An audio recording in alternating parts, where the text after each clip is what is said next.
All right. What's going on, everybody? Welcome to the 18th episode of the 22 Shots of Moods and Horror podcast. I'm your host, Jeremy, aka NES Ruler 22, and welcome back to another week here on the podcast. I hope everybody had a safe and happy weekend. We are back again with another episode. This week, going to talk about the recently released from 2013, the film Torture Chamber, which I think you guys will find all of our opinions on especially interesting, especially Mr. Moodz, who introduced me and JP to the film. So we'll get to that later on in the show. Finish up with, we're going to start out with the news, of course, with JP. Head into this week's question, which is a very fun question, which is the top 5 worst horror films of all time. You guys probably know what my number one is after talking about it a lot on this podcast. And then we'll be hopping into a little Moodz Swingz if Moodz has anything to ramble off his mind, hop into what we watched, and finish up the show with our review on Torture Chambers. And I know JP said the news is quite lengthy, so I thought JP could go ahead and start that shit up. Lengthy news is good, though. It's good. Yeah, right? Well, it's potentially lengthy. You never know. Yep. It's just like how much we talk about each thing. And Keanu Reeves for a half an hour last week. Yes. No Keanu Reeves news this week, guys. Oh, that's good. Sorry to disappoint. So first up is, this is kind of just a little piece of news. It really isn't like newsy, but it's just something that maybe people were unaware of. And it is the Poltergeist remake that's supposed to hit theaters February 13th, 2015. I guess is 3D, because there was an interview with one of the, I believe, actors who said, who kind of spilled the beans and said that it was going to be a 3D film. Yep. I don't really care. I think the Poltergeist remake is just like, it's one of those things that you say and it's like, rah, rah, rah. Yep. Like nobody cares at all. It's going to be an epic failure. I did disagree. I think it's going to bring in like 20 plus million opening weekend. Just because it's a paranormal film in the mainstream. Yeah, I think it's going to do really good at the box office too, but I think with, the core fans, the hardcore core horror fans, I don't think it's going to do that well, to be honest. And usually the gimmick of 3D is just selling it more to the mainstream. Nobody's going to see a Poltergeist remake. They're going to see this fucking paranormal 3D film. Yeah. Mm-hmm. It's what it is, man. It's kind of sad actually that they have to use that gimmick. They're not just going to try and make a Poltergeist remake, a good one. They got to use that shitty ass gimmick of 3 fucking D. I'm sorry, but I hate it. The thing is, I don't really think 3D actually helps much anymore. I think even the mainstream's kind of tired of it.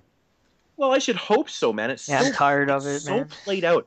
And I mean, to be honest, okay, we've probably seen our fair share of 3D films in the theater. I mean, to be honest, most of them that I've seen didn't do anything for me. Did you guys ever see a 3D film in the theater and went, fuck, man? Hugo. The 3D was amazing. Hugo. But, like, did it Yes. make your experience a lot better? Yes. Because of the 3D? Yep, that's the only film I've ever seen that 3D is amazing. And I think everybody else who saw Hugo in theaters will agree with me on that statement. Okay, so, I've seen my fair share, 8 or 9 of them or whatever. I remember when Avatar came out, everyone was just raging about the 3D and stuff, and I was like, okay, yeah, well, I didn't think it was that great, to be honest. And plus the movie I thought was not that great either. But nope, overrated. But the thing, like, I kept watching all these 3D films and I'm like, it's so gimmicky, man. There's nothing to it. It's not that great at all. So, I don't know. See, my experience is I've only seen one 3D movie in the theater, and I actually had a fantastic experience with it, and I kind of liked the fact that it was in 3D. I think it definitely added to the film, and that was Jackass 3D. Yeah, totally. That's another one that came into my mind. You know what? I actually watched that in 3D too. That was pretty entertaining. Mm-hmm. Yeah, but I think that's the type of film you want to use 3D for. I do like the I like the idea of the gimmick of 3D better than I actually like the gimmick itself. The whole 3D when it was in the 50s with the Creature from the Black Lagoon and shit, and then which we'll talk about later, right? Friday the 13th. Right? Yeah. You would talk about Creature from the Black Lagoon later. No. Oh, there's some Creature of the Black Lagoon news that you missed out on. Damn. Um, I apologize. I think my fondest memory of 3D in a theater would have to be when I first watched the Piranha remake in 3D. See, that's And another film that it's a good use of. it I was think. so man, me and my buddy were fucking pissing ourselves laughing over the penis part. Yep. Like it looks so funny in 3D, man, because it comes right at you. I was like, I was laughing. I had to, I will admit that was pretty damn funny. It But has its place, but it's does. just overused and gimmicky now. Yeah. So I take it nobody's gonna be like pumped to see like Freddy's Dead in 3D. No, No. You ain't gonna No. bust out the box set and watch Freddy's Dead in 3D. I take it after the podcast. no. I actually avoid. Like, I really don't.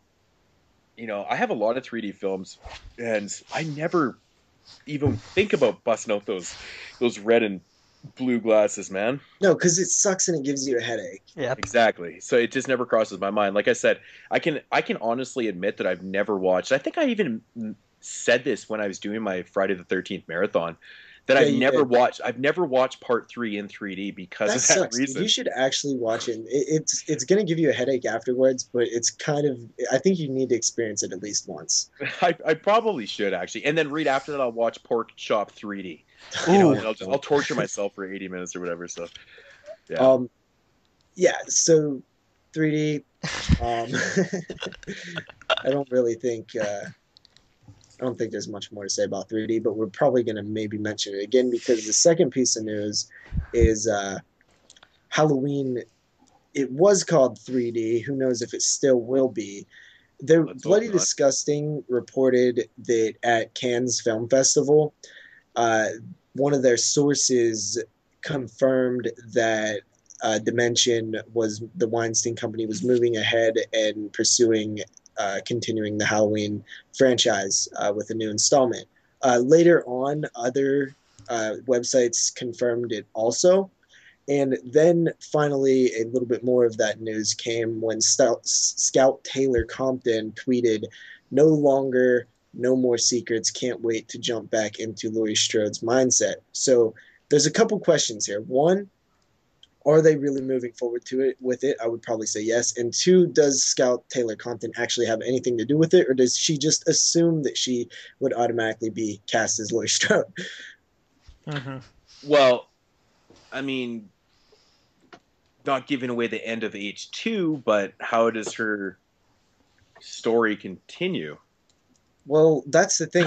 Or they Like, even honest- no, I don't like- even. I can't even remember the ending because there's like, isn't there like multiple endings to like each both Halloween? I don't even know where. Well, I the don't version I'm even- thinking, yeah, I mean, I just rewatched it, and I'm just like, what? I mean, she kind of dies. Well, all right. They ended the storyline. I mean, everyone that's listening to this podcast has seen the movie. Let's face it. Well, let's.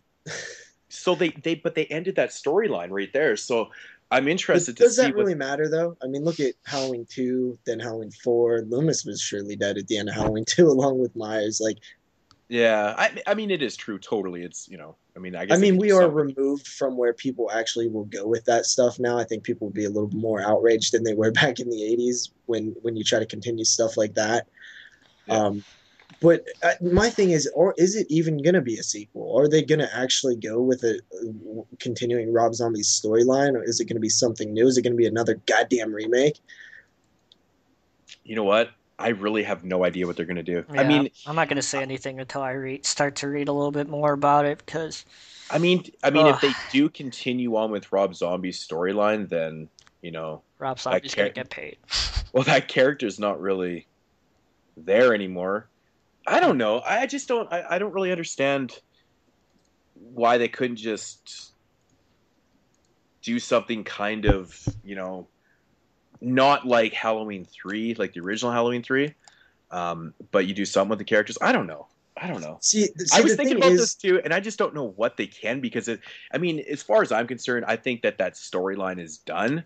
So maybe kind of continue, but have a film with Michael Myers in there because I don't know if we want that but backlash that's again. The problem with this, dude, is that the storyline is so connected with the family. It's about the Strode family and the Myers family. So you're gonna have to, if you're gonna continue this story, I think you pretty much have to have either Laurie or bring back or start and bring the Jamie Lloyd character in.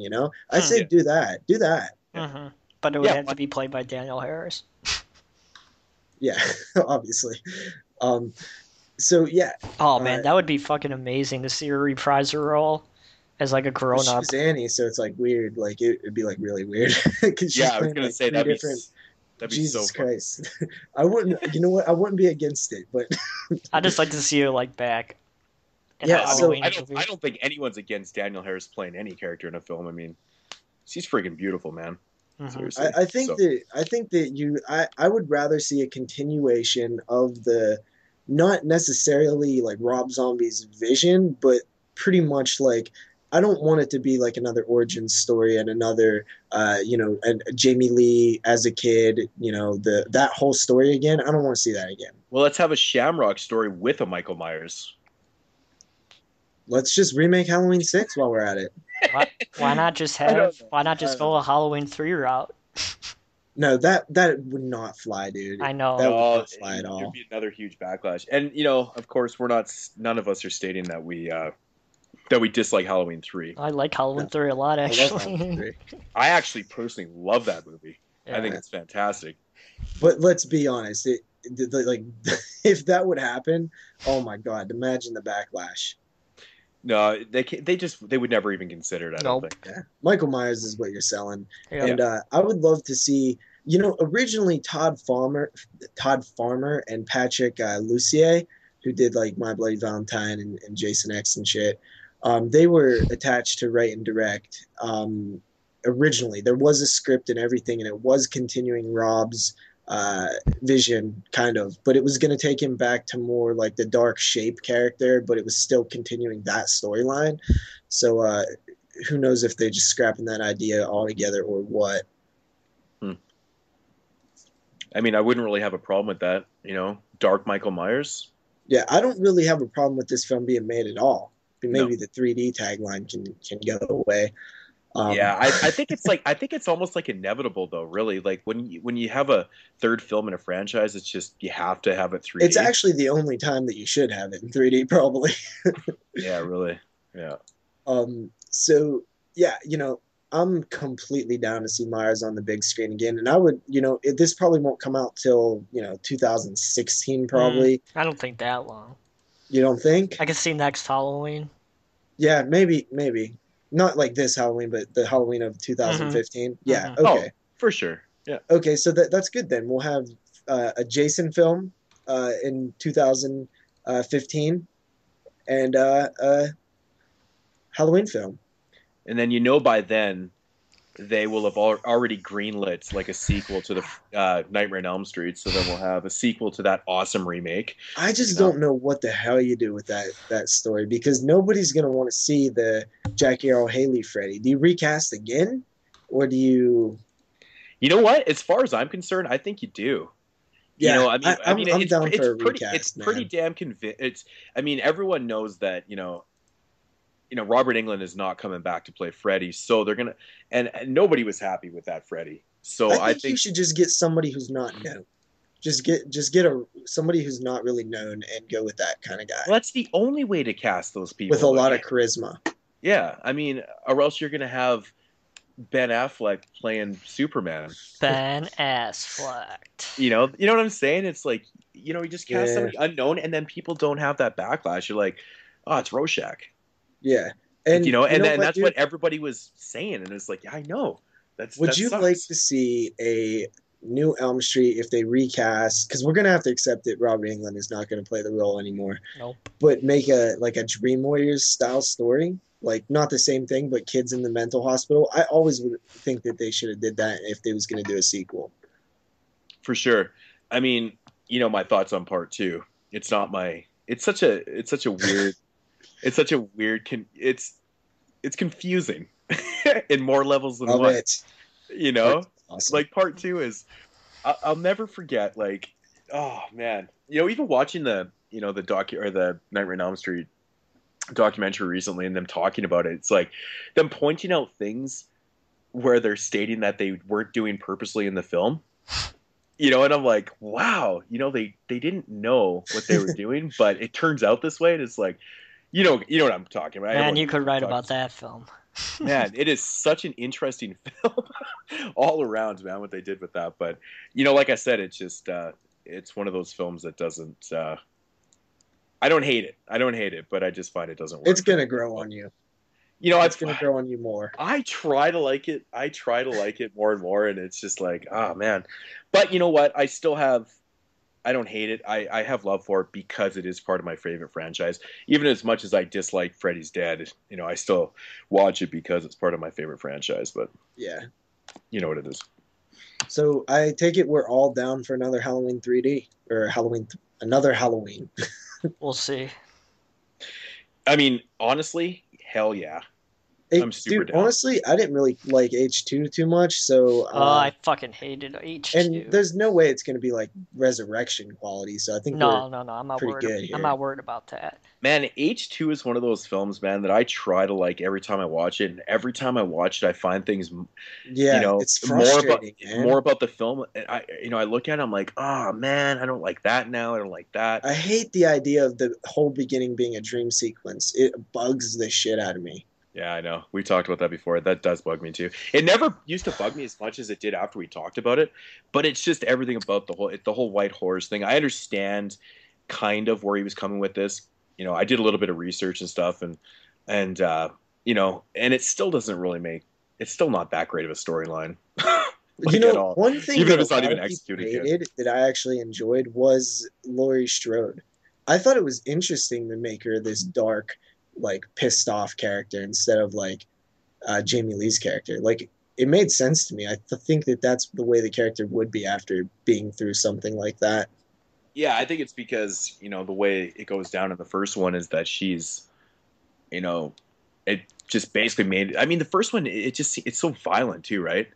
You know, I think it affected her even more than, you know, than the original. I mean, we can all probably say that Rob Zombie's remake is a lot more violent than the original Halloween, and I think it's just kind of her character is a reflection of what she's seen and what she went through. You know, I mean, obviously, you know, it doesn't have to be shown on screen for us to understand that in the original one, but you know, I think that's just what they did with the character. I think it kind of works too, to be honest. You know, but she was kind of a fucking bitch in that movie, wasn't she? Yeah, but I kind of liked it. So what if they're like, you know what? Let's do Halloween 3D, and how about we bring back the return of Busta Rhymes? Oh, Me and my friend were talking about this today. We were talking about Halloween. We were talking about Busta Rhymes. man. I would be down for LL Cool J returning, but fuck Busta Rhymes in Halloween, man. That's bad. That's bad news. After that, a third film. We have VHS Viral.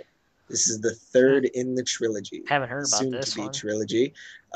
It kind of was a surprising thing because I didn't really 100% understand the news because this is the best thing. Honestly, okay, I got to break. Okay, this is the best thing about having a found footage franchise because last time I checked, 3D doesn't work very good in found footage films. So VHS 3D, that's a no-go. I like that. Right? Okay, continue. Sorry, I had to break up. Okay. So I wasn't 100%. I didn't really 100% get the actual news. From what I understand, this film is either like done or like near done, because they were like, I guess they were, I don't know, like selling it or like taking bids on it or something like that. I really didn't understand the whole thing behind it, but there is a still out. And the directors, one of them was Marcel something, the guy who directed Dead Girl and the D segment in ABCs of Death. And a couple of the other guys I'm not familiar with. No Adam Wingard or any of those guys. No Eduardo Sanchez. So nobody that's been involved in the previous VHS films. So these are all new guys here. Huh. I mean, honestly, I think that doesn't really worry me at all. Having fresh people in there because it keeps the segments fresh and I just wish But they would have got maybe a couple more names that I was familiar with, so I had something to like really I'd get have to take excited a. about. I'd have to take. Did you do any research on the guys? Have they done anything else? Yeah, Like, like one of the guys did like Time Crimes and Extraterrestrial. One of the guys did The Other Side and Dance of the Dead. One of the guys did The Apparition. like Dance of the Dead, like the Zomcom. I don't know, I haven't seen it. Dance of the Dead's a good movie, if that's what we're talking Yeah, about. that's what I've heard. It's actually one of the better Zomcoms ever done, in my opinion. It's pretty good. But yeah, like I think having a lineup of these type of guys works. Yeah, and yeah, and, it, I'm totally cool with it. and it's called Viral. Yeah, because VHS Viral focuses on fame-obsessed teens who unwittingly become stars of the next internet sensation. So take that as however you want, but The I don't next know. I internet kind of sensation really of dislike the Smiley. title. Don't make it like a fucking YouTube, like a YouTube thing, please. I'm just really don't like the title. I hate when people take the numbers away from their films anyway. It's silly to me. I don't really get it. Like, why not just call it VHS 3? Yeah, I mean, honestly, that's a good point. Just why not call it 3D? Yeah. VHS 3. I mean, it's Why not simple. even call it VHS 3D without the 3D? Just call it that anyway. Yeah. So yeah, VHS. I really love the franchise so far. I'm hoping that this an anthology found footage series can go on forever, and I wouldn't mind seeing one of these every couple years. Yeah, so far I've been really impressed with the first two installments. I think I prefer the second one over the first one. I don't know why. I really enjoyed the first one, but the second one just had. I think it was the last two stories in it that just really did it for me. It's no doubt that the second one is a stronger piece of filmmaking in terms of like story and just segments. But I mean, you the have to first one admit though. had a bigger impact for me. Oh, totally, for sure. I understand where you're coming from, but I just think that Jason Eisner's uh, short so far is still the best one. Is that the It's the cult alien. one? It's Oh, the the alien. alien one. Yeah, The that alien. shit It's the is last. It's awesome. the last segment, and yeah, the last segment in VHS 2, and it's just. I think it's so well done. It's actually like legitimately creepy. Just really, really fucking good job by that guy from the foreign land of Canada. Yeah. So I think that segment, the cult segment, and then the David Bruckner segment from the first film, the creepy girl one, the succubus one, that Yeah. one's those three are the strongest. I still give it to the very first segment of the first VHS film. I think that one's definitely the strongest. But I don't think so. I think my favorite of the two films are the one from the guy who did the Raid Redemption short about the Asian cult and yeah, Oh, that's shit. so solid, dude. But that's what I'm That was saying, really though. good. That's what I'm saying. Like the Asian cult one, and then the alien one back to back Mm-hmm. might even be my two favorite ones too. And I think Yeah, it's those just are oh really wow, good. so You know, crazy, man. But the very first short in the first VHS actually kind of scared me. And when I say scared me, like I think people think like it scared you, like oh, like I don't mean like hiding under the covers scared. I mean like it just got my Strangers did that to me for some reason. like I think people misunderstand me when I say scared sometimes. Mm-hmm. Oh come on, man. You Get the sand out of your vagina, man. just face it, man. You pull the covers over your face. Just admit it. Just admit it. I mean, it's okay, man. It happens to me too, every once in a while. No, it doesn't. Yeah, you gotta have an imagination, guys. You gotta put yourself in a situation, get your heart going a little bit, and that's what I like. That's fun. So yeah, VHS 3. We're all pretty much down with that. I assume. Mm-hmm. So, how many directors were announced for that? Was there 4 or 5? There was 1, 2, 3, 4, and then like two of them. There's two more that are like kind of paired up, like so they'll be both directing it or something. Like So there's going to be short. So there's going to be 5 shorts then. Okay. Probably 4 shorts and then the wraparound. Oh, yeah, That's probably what it is. Cool. After that, Sci-Fi Channel has announced Town of the Living Dead. This is a unscripted series about people who are trying to complete a independent zombie film.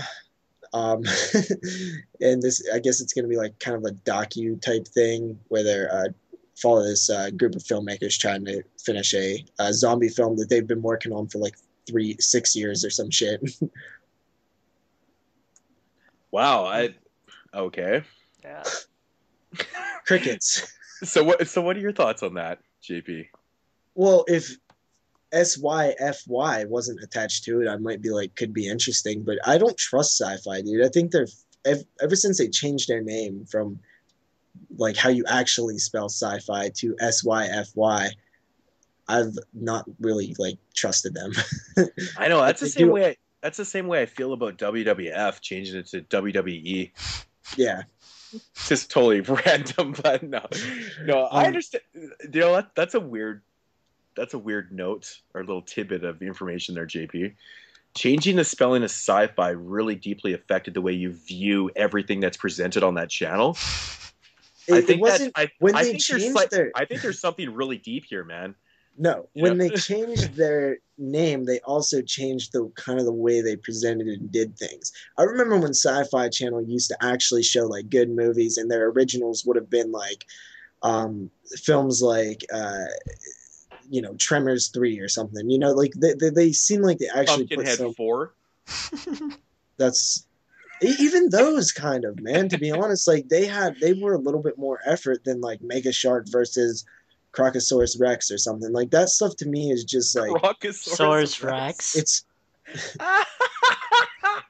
It's completely that was the greatest title ever. That doesn't even make sense. I think that's a real title, dude.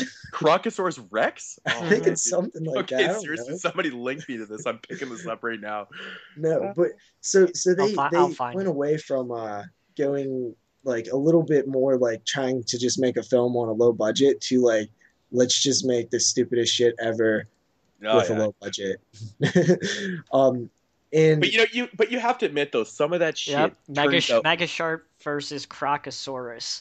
Oh, what the fuck? Okay, awesome. But you have to admit, some of that shit is pretty damn entertaining though. I mean, in small doses, but when every week there's another fucking giant mega piranha on Sci-Fi that they didn't have, there's no heart to them. That's the problem. Because it takes them Sharknado 3. It takes them like a day to make these movies because they go in there and they and that's my problem. There's no heart to it. Like they used to at least try to make like something. Be like Chiller. Yeah, like back in the early 2000s, like Sci-Fi was still going a little strong for me. They used to also have like a lot of fun stuff. Like they would do like they would have Hellraiser. I seen Wishmaster for the first time on Sci-Fi. Like they actually played some like solid shit and like Tales from the Crypt episodes, and a lot of their actual original stuff was pretty good. I mean, now you still have cool stuff like Face Off, and there is still some quality on there, but I just don't trust them anymore. I don't know what the hell they're trying to do sometimes. Yeah, I understand where you're coming from, man. Yeah. I'm still laughing about that Crocosaurus Rex that you said. Here's one called Mega Python versus Gatoroid. Yes. Piranaconda. Oh, this is so good. It's so good. See, I don't think they're that good, though.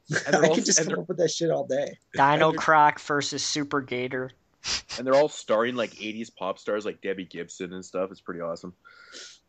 Yeah, I don't know. Dude, I can handle those things. I think they're fun sometimes, but it has to be in like really small doses. I think it's really oversaturated, and I think they're like really fucking terribly made movies that they don't like. You look at some of the bad movies of like the 80s and stuff. See my thing with bad movies is I like bad movies when they're not supposed to be bad. When people are actually trying. But Moodz likes shark movies though. Have you watched Sand Sharks yet, Moodz? You know what? It's too, like Deep Blue Sea. I was actually going to watch Sand Sharks last night when I got home, and I decided to watch that other piece of shit. But no, I think I might, do some shitty Shark Weeks on my channel or something like that, and check out all these ridiculous shark movies that I have. Yeah. So, but I don't know, man. But they put out so many of them. I can't even keep up with them, man. Like, Yeah, that's actually, the thing. There's so many. I fucking laughed so hard one time. I was watching one of Tattoo Dorman's last. He doesn't make videos really anymore, but he he was on a shark kick too, and he showed this one called Jurassic Shark. I fucking started laughing so hard, man. There was another one that was like Ghost Shark. I'm like, I have to see these. They're just so bad. Swamp Shark, fucking so good. Yeah, they're Raging Cajun Redneck Gators. That's a real movie, dude. That's what I'm talking about. It's so good. You got two-headed shark attack, Mega Shark versus Mecha Shark, Attack of the Jurassic Shark. You don't need to name them all off, dude. I know, but these are just some of the funny ones, JP. God. I don't even think they're that funny though. Like that's the thing. They would be funny if they was like once in a while, but they're all the time. They're just making up shit. Frankenfish. Snakehead Terror. I actually remember liking Snakehead Terror. See, that was bad. That was a while ago. Snakehead Terror was a long time ago. Yeah. But yeah, that's the thing. Like, I think that the films that have heart, where people are trying to make a quality film and they end up just being terrible, like films, those ones are good to me. The ones that are just like, let's make it fast, cheap, and not good. Those ones aren't fun. But that's the thing. Much. But that is totally the difference between, you know, a movie from the 80s and a movie from now, you know, that's made nowadays, is that back in the 80s, they couldn't just like throw a CG film together and be like, oh yeah. You know, and they actually had to do like some practical effects and like actually have some type of production value to the film. You know, at least they were trying. Now it's like two fucking computer nerds sitting in their fucking bedroom, fucking drinking excessive cans of fucking Red Bull, and they're making shark films. You're talking about me? That sounds like JP. Actually, you know what I did right there? I combined both of you guys together in that story. No, I'm just joking. It's kind of true. No, but like I'm being serious. So like most of these things are completely being made on, and like there's no production values to them at all. Like they're made on computers, and it's ridiculous, man. You know what though? So nothing pisses me off more than when somebody like sets out to make a bad movie. When somebody's like, "I'm gonna make the next bad movie," like, I don't like that. I just it rubs me the wrong way. I'm pretty sure there's a movie actually called the worst horror film ever made. Yeah, there is. It's actually I have that movie. I haven't watched it yet. Oh, I would like to know if it actually is the worst horror movie ever made. Probably not. We will talk about those later. See, that sucks that you didn't get to watch it before this list, because who knows, it could have actually been on your top 5. I will report back to you next week on that. Nice. Some more sci-fi news. Sharknado 3. The sequel, the second one hasn't even came out yet, and they've already announced the Sharknado 3. And my prediction on Sharknado 2 is it will be nowhere near as popular as the first one was. They caught lightning in a bottle on that one. Right time, right place, all the stars aligned, and it was an unexpected like pop culture phenomenon. Yeah, Sharknado 2 is not going to happen. That's not going to happen. But I also heard that you know, that Steve from 90210 is going to be in the movie again. So how could it not be as popular, man?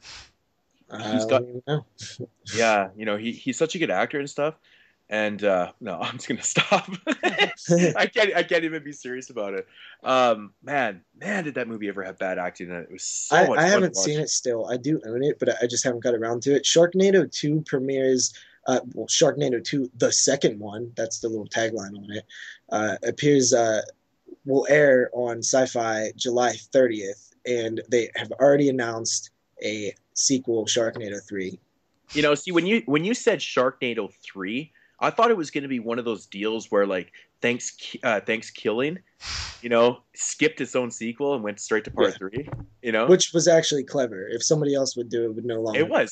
It was because, you know, in the third film, they're like talking about how the second, that's kind of the storyline. I think it's pretty cool, but yeah, how do you greenlight a part 3 when the second one hasn't even been made? It's really getting ahead of yourself, don't you think? Yeah, it kind of is. But you know what, man? I mean, they can just greenlight anything because their budgets are so small that they're gonna get some kind of return on it. That's because all the guys that are making these films, they're being paid in Red Bull and RAM, Red Bull and RAM, and they're just getting better. What the hell's RAM? RAM for your computer, JP. Oh, RAM. It's like RAM.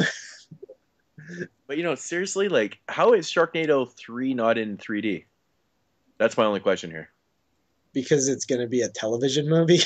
What if they aired it in the like 3D and they just left it on? That would be that. They should do that. See, that would make me want to see Totally. it.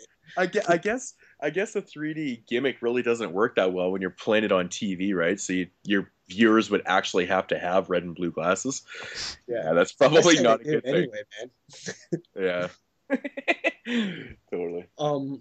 After that, Legend of Hell House, which is a 1973 film, supernatural film, is being remade by 20th Century Fox.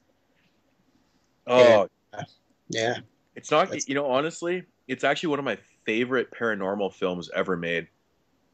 And I can't see this.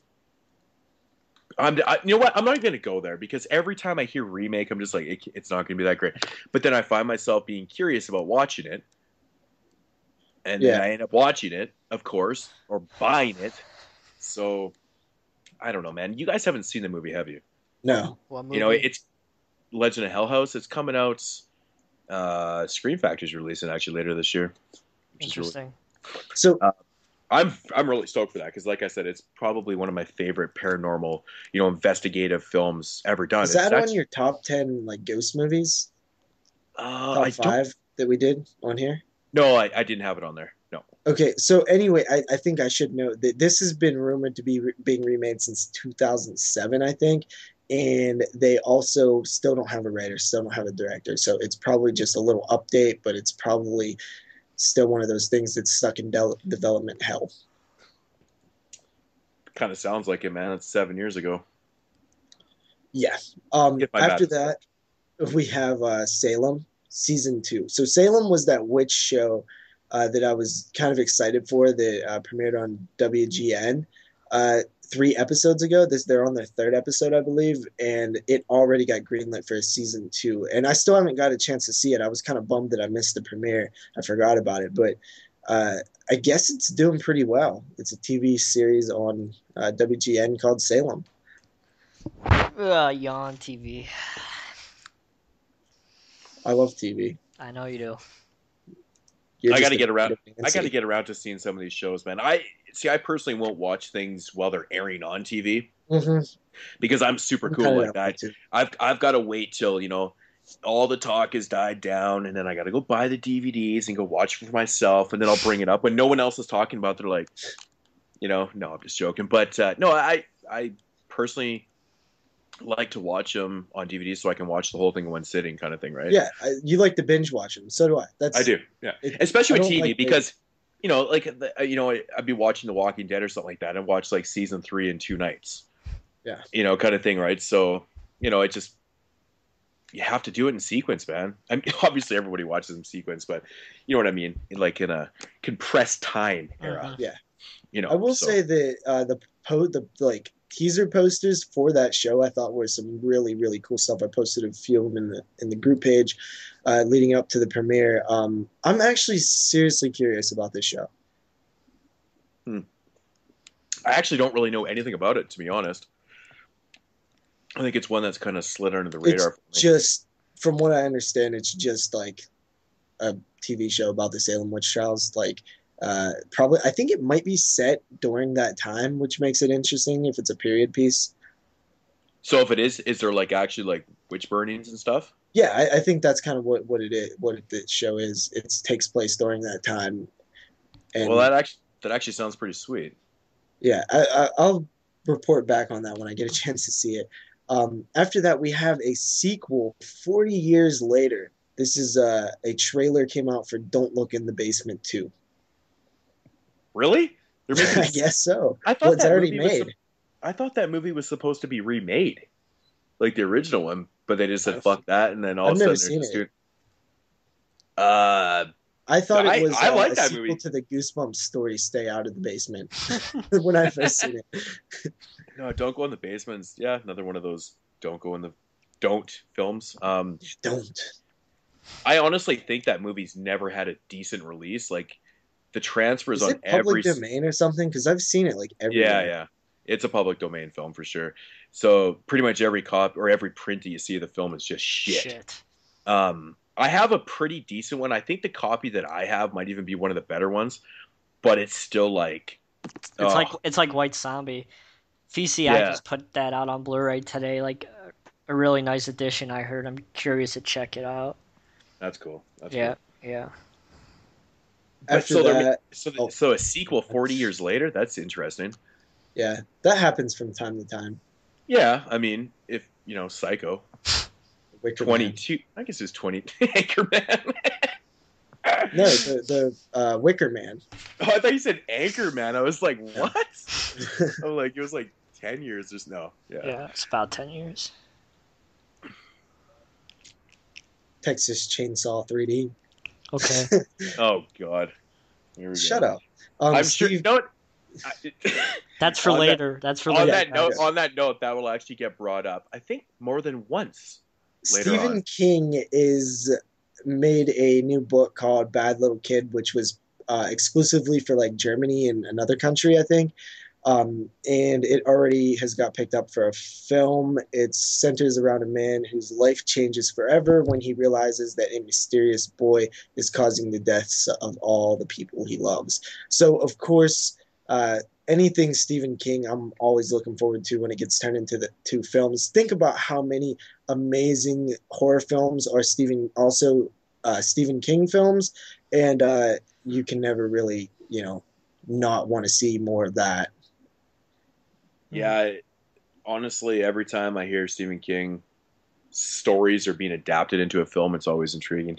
I mean, as much as we love his horror films or his adaptations and stuff, you can't help but deny that he's done, some of his other stories have been adapted that are just amazing. Stand By Me, I always think of because I remember seeing that film in the theater actually when it came out back in '85. With your dad, you told me the story.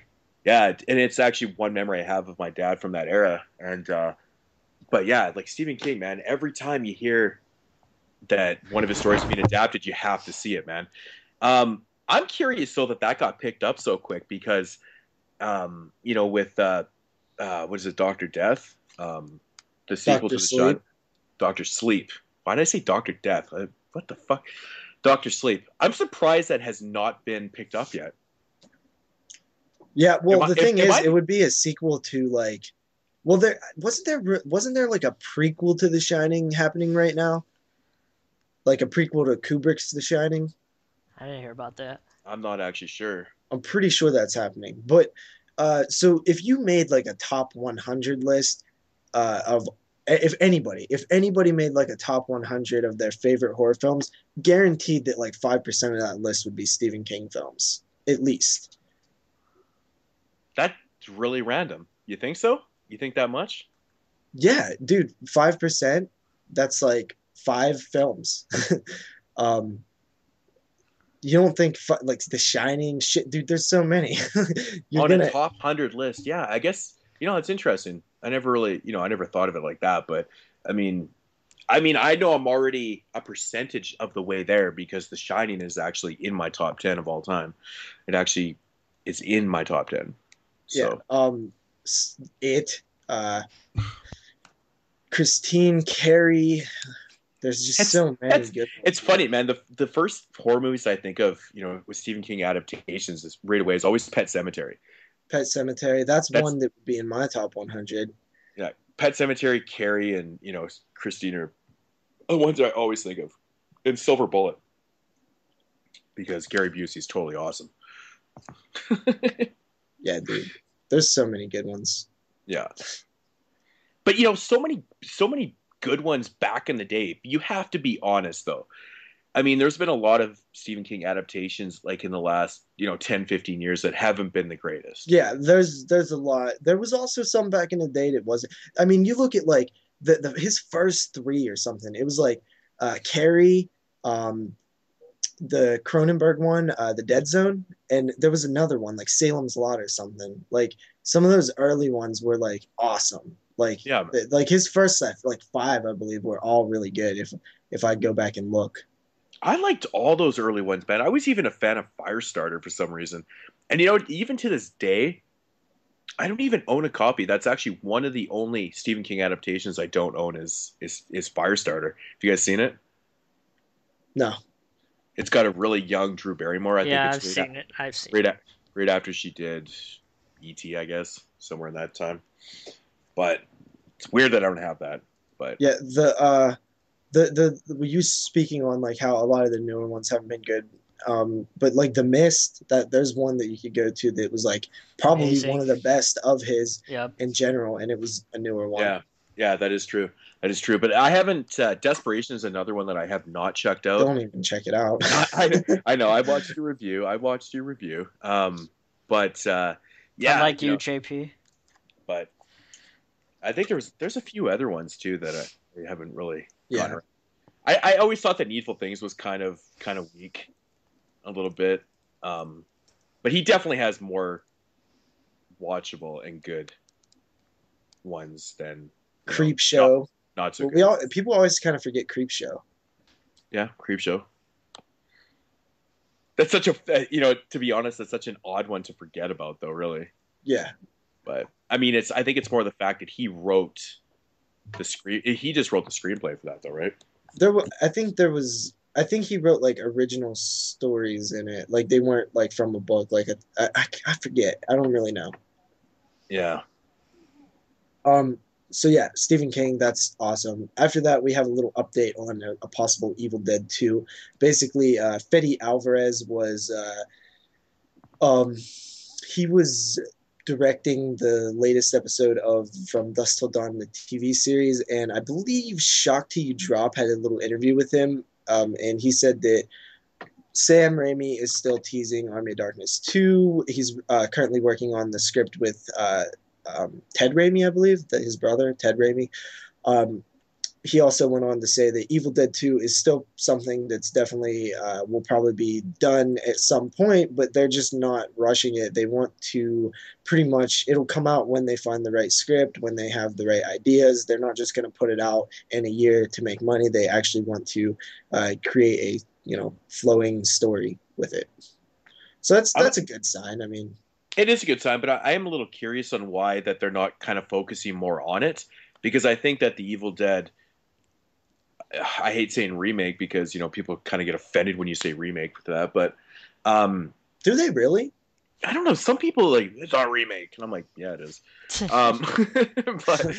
But you know what I'm saying? Like, I think it did so well, even within with the the lovers of the original series and stuff, that I'm surprised that they're not pushing a little more.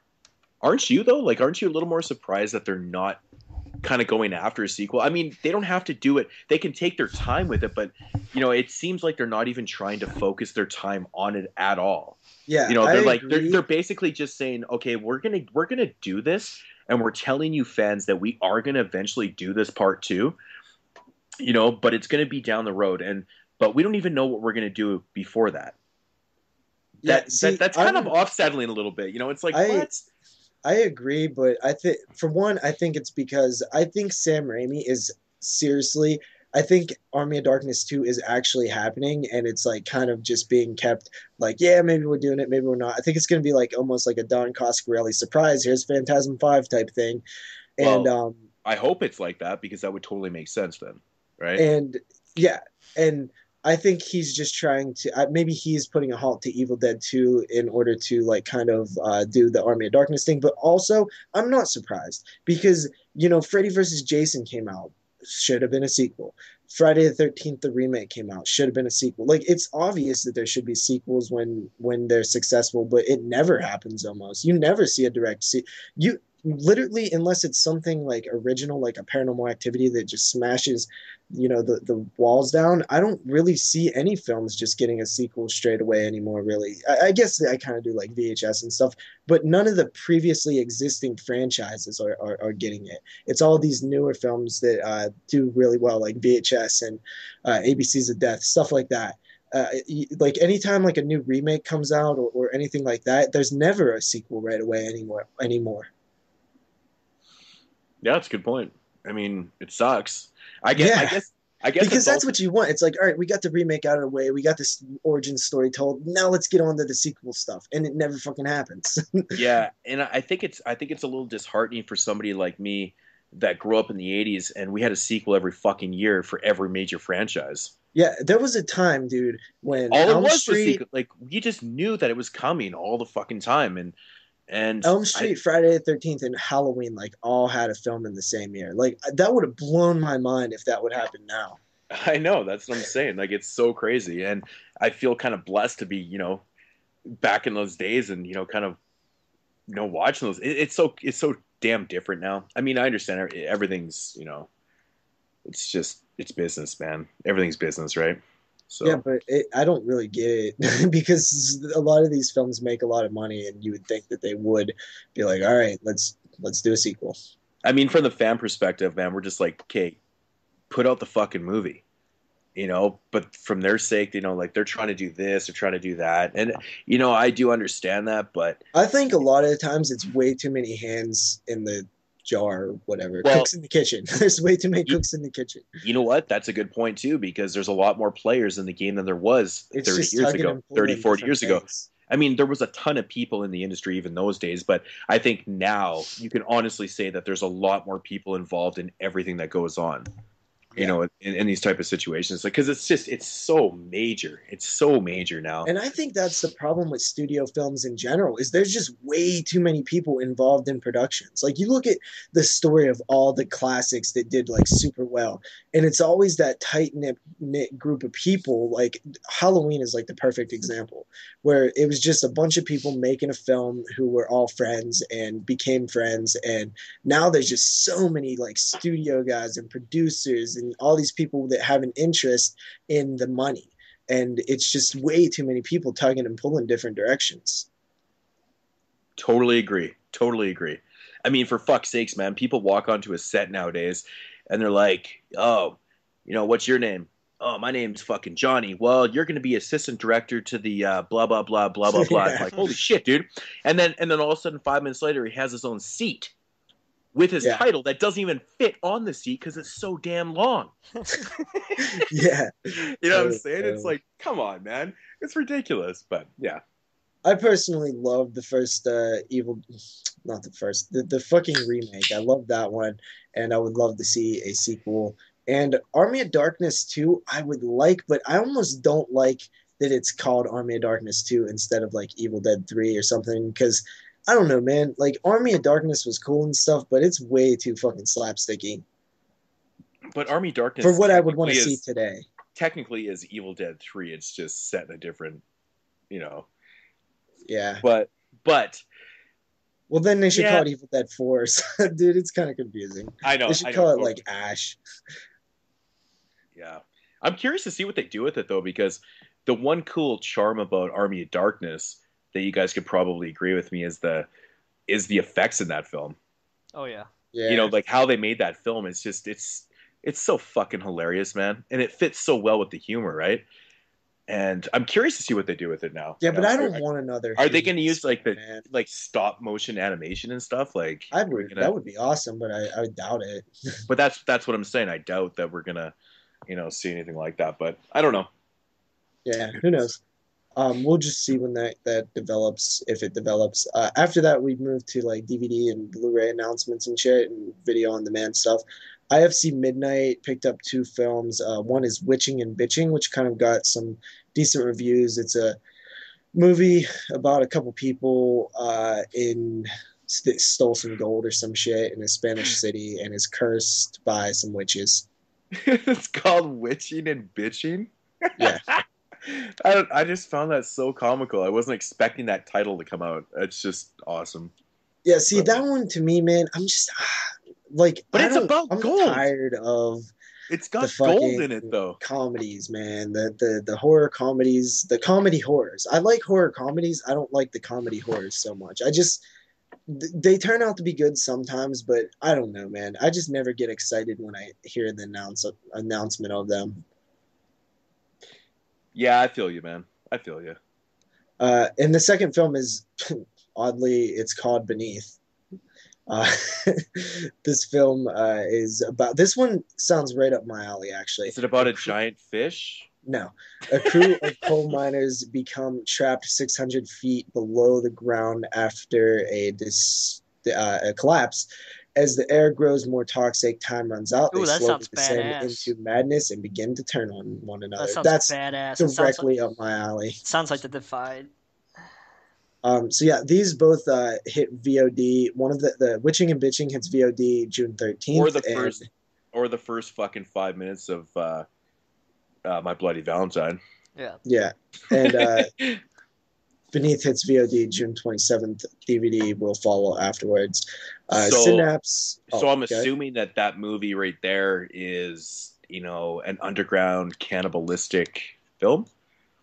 Yeah, probably. Which I just love small group of characters in a small location, and it's about them fucking turning on each other, madness, and all that shit. Sounds great. Does sound fucking good. Honestly, it sounds like it should have been done like 600 times by now. It's kind of a simple plot. Yeah. After that, Synapse Films picked up Curtains, and they're putting it out on Blu-ray July 8th. Yep. Oh, I've been looking forward to this for a long time. Curtains is a Canadian film that should have been released years ago, but I cannot believe that Synapse picked it up because they do, in my opinion, they're one of the best out there.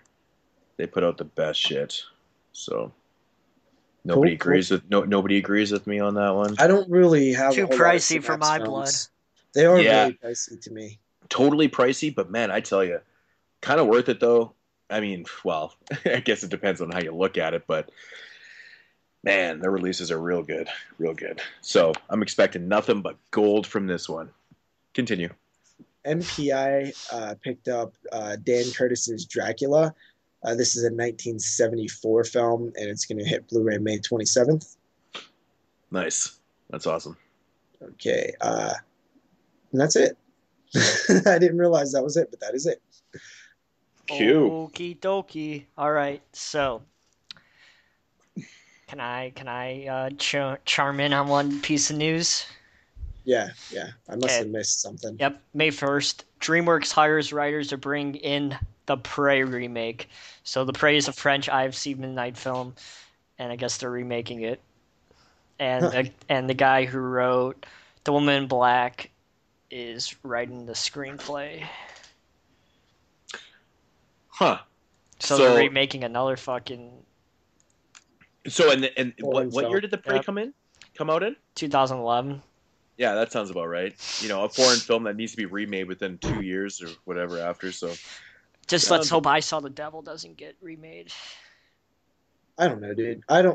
We've talked about this before with Old Boy and stuff. I have kind of a different opinion on it. I think that it helps people see the original. I don't really mind it so much. All right.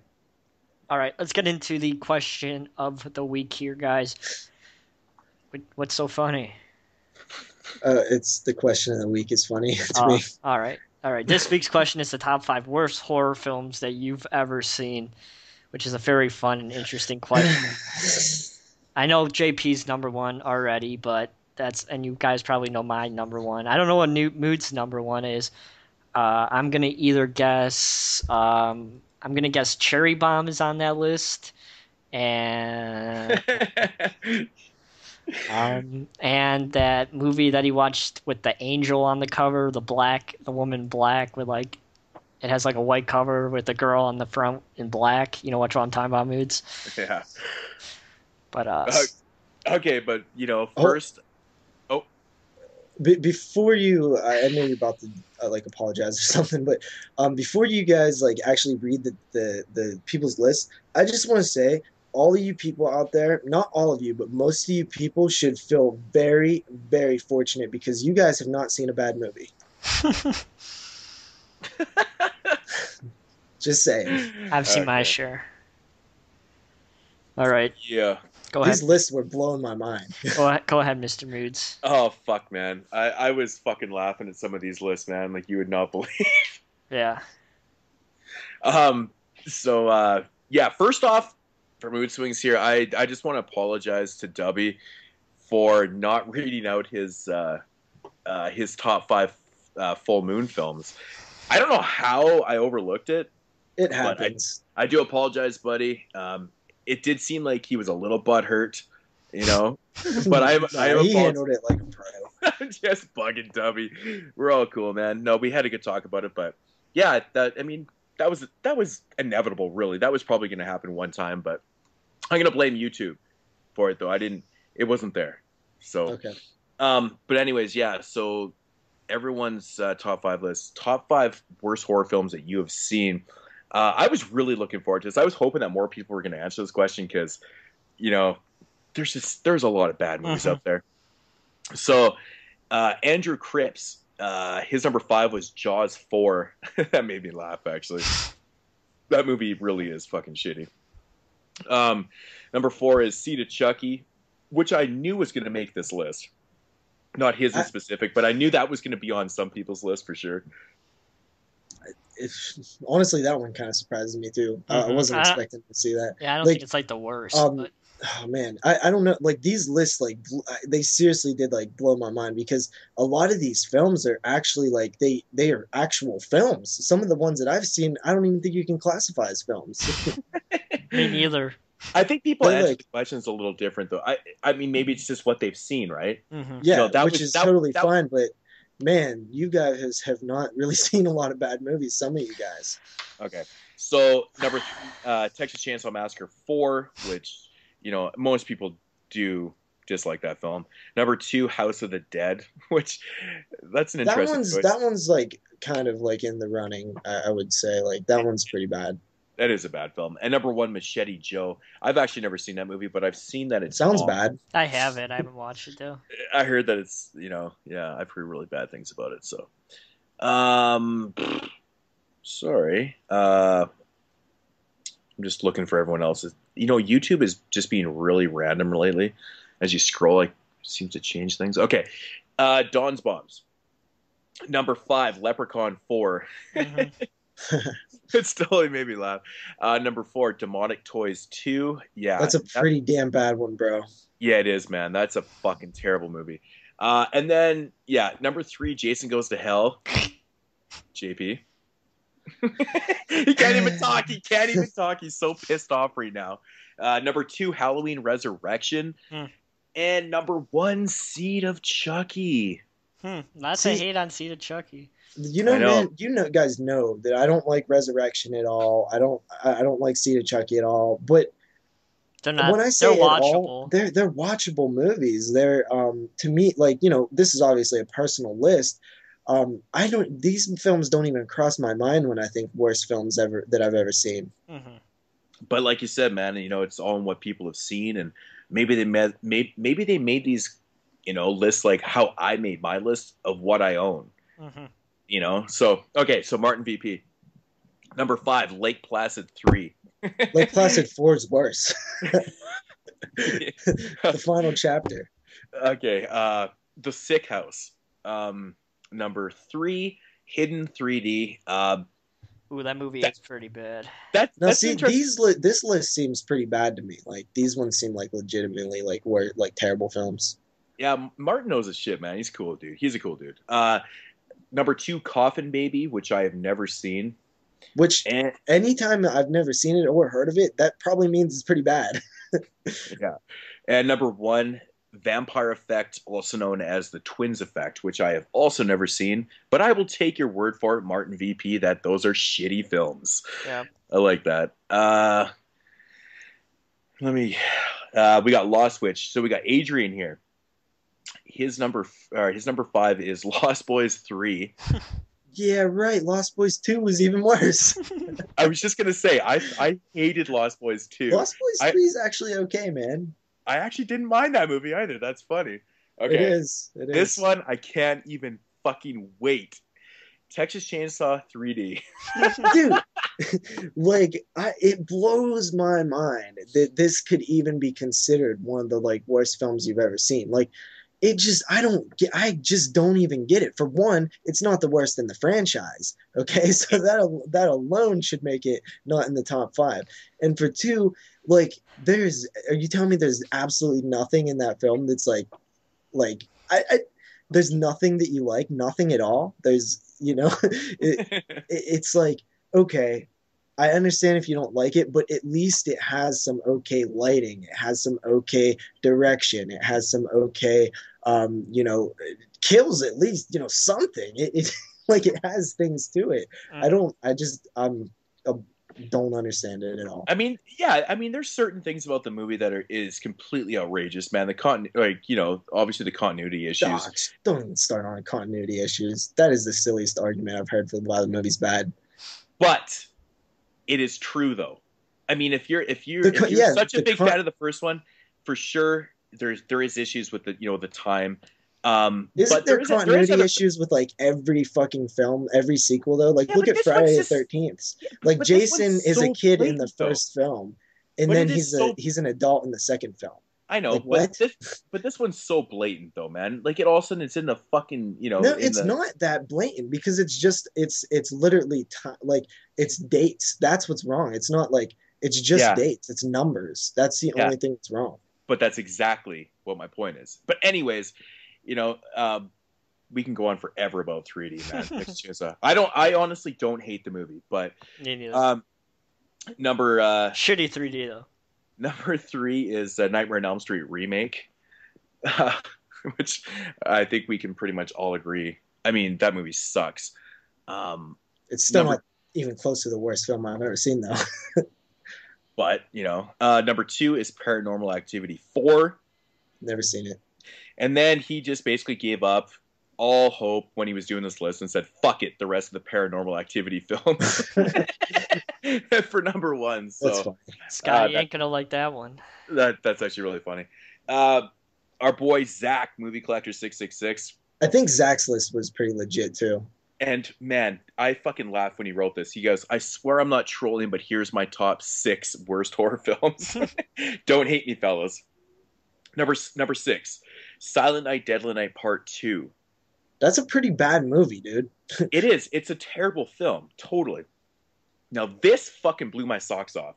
I actually was like, wow. Number 5, the original I Spit on Your Grave. Oh, wait. Yeah, that one was kind of... man, I don't know. I love that movie, man. I don't love it. I don't even like it. It's okay, but it's definitely nowhere near the worst that I've seen. No, I mean, I hate saying that I like rape movies, but yeah, it is what it is. You guys get it. Number 4, Manhattan Baby. I remember Zach talking about this movie. Oh fuck, Manhattan Baby is just faulty. Not his best work. I agree. Number 3. Oh my god, the Blair Witch Project. Oh wait, this was not the legit list that I thought of. Jesus, dude, what is up with you guys, man? Blair Witch is the shit. It's in my top 10 favorite. Yeah, there was a couple films on here he knew that we all loved, like yeah, right. And then still, the Blair Witch was obviously kind of a joke on you. Not a joke, but yeah, it's totally fine. Like I don't mean to offend anybody. I think these lists are just hilarious because they're so much different than like my thought process. But like the Blair Witch Project is literally one of my favorite movies. So it's hilarious to see that like somebody thinks it's one of the worst movies. Yeah, interesting. This one was Zach. He knows how much I love this film. But number 2 was Poltergeist. Yeah, I like Poltergeist too. It's probably my favorite trauma film that I've seen. I'm such a big fan of the movie, and I was blown away. And then number 1 was Witch's Brew, which I've been curious to actually watch. That's the guy. That's the other movie from the guy who did President's Day. Yeah, and I've actually heard decent things about it. Like I was really surprised. He even said to me after he watched it, he's like, "Man, I'm going to send you this movie just so you can watch it." And I'm like, "Awesome." Next up is Dubby. We are reading out your list this week. So, but I have to say though, he was laughing about our Survivor Big Brother talk. Yeah. That was pretty funny. Fucking Survivor rocks. Okay, number 5 is the Fog remake. That's a pretty bad one. That is a pretty damn bad one. That's like in the 2 to 3 rating range. Mm-hmm. So it's a qualifier. Number 4, Texas Chainsaw 3D. Why? And we just covered this again. Yeah. Number 3 is The Seed of Chucky. which we also just I talked cannot about. believe that Deceit of Chucky got placed so many times. Number 2, the Wicker Man remake. It's interesting. And number 1, Paranormal Activity. Yep. That's crazy. That is very, very interesting. And I think that is actually going to do it for the list. I hope I didn't miss any. But like I said, there might be some on the actual thing. Did we look at all on the Facebook page? Was there? Do you remember if anybody posted theirs? I didn't see anything. Remember I told you to keep it open? Because I do have it open, but I didn't know if there was or not. So yeah, I don't think there is. I didn't see any. There actually might not be. But yeah, I was actually kind of, I just thought there would be more for that one, but honestly, dude, you remember last week when I was like, nobody better ever put Texas Chainsaw 3D on their list? I legitimately believed that nobody would. Like, I was like, yeah, right. Like, that's not going to happen. Like, I did not expect it at all. I was like, what? Nice. All right, so our top 5 list. JP, you want to go first? Okay, I'll go first. My number 5 is George Romero's Dead Time Stories. Now, granted, I could have actually put a couple other films on here that are like these crappy shot-on-video movies that I've seen throughout time that are like, 55 minutes long and stuff that are literally like some of the worst movies ever made. But I decided to just stick to ones that were actually like movies possible to grab, not in like a 35,000 pack. And then do they actually have those 35,000 movies in one pack? They probably fucking do. On 3 DVDs. Fucking yeah. And it's all for the low price and the affordable price of $9.99. Yeah. Right. Number 4 was Demonic Toys 2. Oh, you actually had that on there? Yeah. Nice. Yeah. That's fucking funny. I hate Demonic Toys 2. It was such a disappointment. Number 3 is 6 Degrees of Hell. Has anybody seen that? That's the one with Corey Feldman? Yep, I have. Yeah, and it is so awful. It is a terrible narrative. It's just not even a cohesive story. Number 2 is a film that I actually just watched recently. It's called Mala Carne. Okay. This is some like Spanish film or like Argentina film, something. I don't even know. It's pretty damn bad, dude. And then, of course, number 1 is Beneath the Mississippi. Dubby and Lost Witch and whoever else had Texas Chainsaw 3D on their list, go watch Beneath the Mississippi and tell me that Texas Chainsaw 3D is a bad movie after that. Well, not a bad movie, but the worst movie. Tell me it's in the top 5 worst when you watch something like Beneath the Mississippi. Hey, man, it's just all personal. Yep. No, it's all experience. Like, obviously, they have not seen like the quality of films that we have seen because they weren't showing up there. Like, when you have stuff like Seed of Chucky, there's no way that you've seen like the shit that is at the very bottom of the barrel. Mm-hmm. So, Jeremy, you up? Sure. My number 5 is Leprechaun 4, of course. Wow.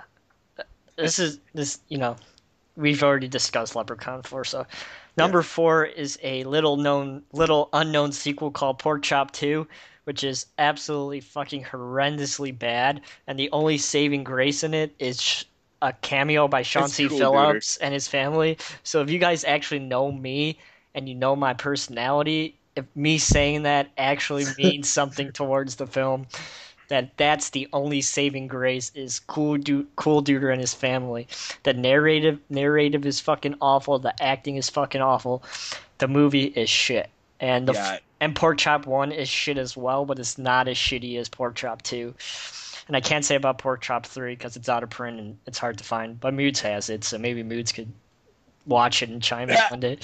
To be fucking honest, man, I still haven't watched it yet because it's only in 3D. Mm-hmm. I have some glasses sitting around for it, but I have to actually bring myself to watch it. But I haven't done it yet because Pork Chop 1 and 2 were so fucking shitty. Yeah. I'm like, it's got to be the worst trilogy.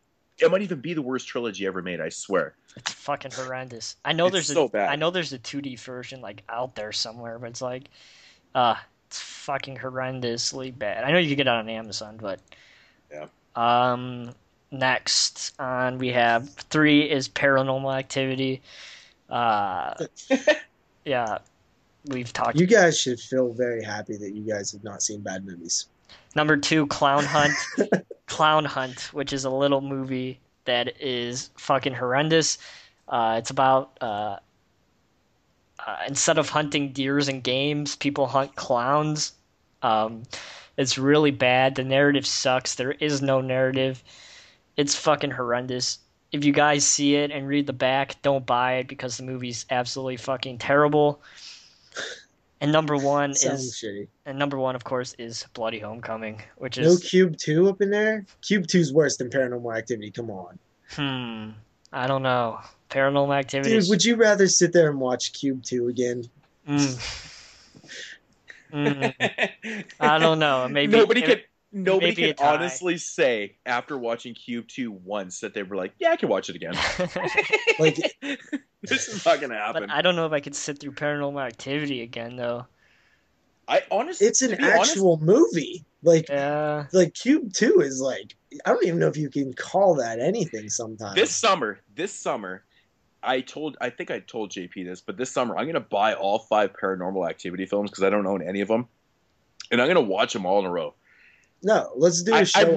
This is what I like to do to myself. Yeah, let's I do like a to show on torture the shit out of myself, man. Mm-hmm. And we should. And I'll be like, damn, this is a pretty fun show. Seriously, Oh dude, I don't like what makes them so bad? They're boring? Is that it? Like, well, I can't speak for part 2 through 5 because I can't either. But I mean, the first one, like, yeah, it's a little boring. It's a slow burn, but there's stuff happening. It's not like it's nothing. Oh, there's happening. slow burn films, Yeah, and they're then there's boring. fucking Paranormal Activity. Hey, Moodz, the next Pork Chop film is called Pig Girl, and it's about like Pork Chop's like daughter or something. Oh my god! You know what? I so have to buy it. That's brutal. All right, guys. So I did my list. I made this list based on what I had in my collection, and also I didn't put any remakes in there because when I was initially doing this list, I had like 3 remakes in there, and I was like, "Okay, that's just." Are you serious? I did. I was like, "Oh, okay." Seriously, I'm like, I'm not gonna do that, and I'm actually gonna go into my collection and find some of the worst films I've ever fucking seen, and I actually own these. Yeah, I own all mine. Yeah, I own all mine as well. Okay, so number 5 is a movie called Insecticidal. It is absolutely shitty. fucking horrendous, dude. Okay, the effects in this film are beyond hilarious. Like, it's actually so bad it's bad though. Like, oh, I can't even. It's bad. It's so Makes you gag. It's so bad. Number 4 is a movie called Motorhome Massacre. Ooh, I have that one. Oh god, this movie, man. Okay, the characters alone just make me want to gag. It has some of the worst dialogue and characters, but it's also so predictable in the way you're like, okay, you pick up the killer halfway through the film, and then this big reveal at the end. You're like, I fucking knew it was. You want to know the funny thing? It has 3.5 stars on Amazon. Motorhome Massacre is so. It's torture. See, dude. these films seem really bad to me. Like, they seem like they would have actual like technical flaws, like fucking bad sound and bad fucking acting and bad everything. Oh yeah, and these movies are shot really bad too. Yeah, and, like that. That's when that's when those start to get like ones, like 1 out of 10s and stuff. Oh yeah. So number 3 is a movie called The Bagman. This is a fucking real low budget slasher with some absolutely horrendous acting. The effects are terrible. It's shot brutally. The story is so bad. It's so bad. And it's just, there's nothing to offer. There's no redeemable qualities about the whole film. It's basically on the same level as Motorhome Massacre. It's just so fucking bad. Number 2 is Beauty Queen Butcher. Now, this movie right here. Is that a shot on video? This is a shot on video film that is completely overdone. And what I mean by that is that this movie runs like 2 hours long. And I fucking shit you not, dude. The first hour of the film is like the whole beauty pageant dealing with this main character. They show the whole fucking thing. All the stages, all the fucking... It's so friggin' boring and bad. And then when the shit starts going down, you want to see some of the worst effects and kills ever mixed in with the worst acting and editing. oh, dude, this shit is just beyond bad. It's so fucking bad. Like, yeah, that's the like funny- some of the ones that I have on my list also have like bad editing that actually make Oh, the film it's like it's so bad. unwatchable. It's so bad. And the worst film I could find in my collection when I was going through this, man, is a movie called The Summer of the Massacre. Now, it's not the newer one called Summer of Massacre, that one released by Vicious Circle Films. This is a UK film that was released a few years back, and it just has basically a couple extra "thes" in the title. Yeah. But this movie it's obviously a slasher film, but man, I fucking shit you not, dude. It has the most irritating kills and scenes ever. Like, this killer is running around so aimlessly and like screaming and doing all this it's so irritating to watch. I had to finish it. I was like, okay. I don't know if that makes any sense. That's the same thing with It Beneath the was so Mississippi. bad. I couldn't fucking turn it off. I was like, I have to see the rest of this movie. It's a midnight releases. Yeah, it's fucking bad, dude. It's so bad. Like, I honestly couldn't even believe it. And then I shit you not, man. That new YouTuber, Horror Man Fan, he fucking actually showed this in one of his videos, and he was even talking about it being like the worst movie he'd ever seen too. And I was like, I know exactly where you're coming from, man. It's like, bro, I was like, I even I feel commented you. on it. I said, dude, I've seen that movie. It fucking sucks so bad. And he even commented back to me saying, I can't believe you've actually seen this low budget UK film, because he's from the UK. And he's like, no one's ever mentioned this movie. And I'm like, unfortunately, I bought it. It was so bad. But anyways, that's my list. And yeah, those are really, really bad movies.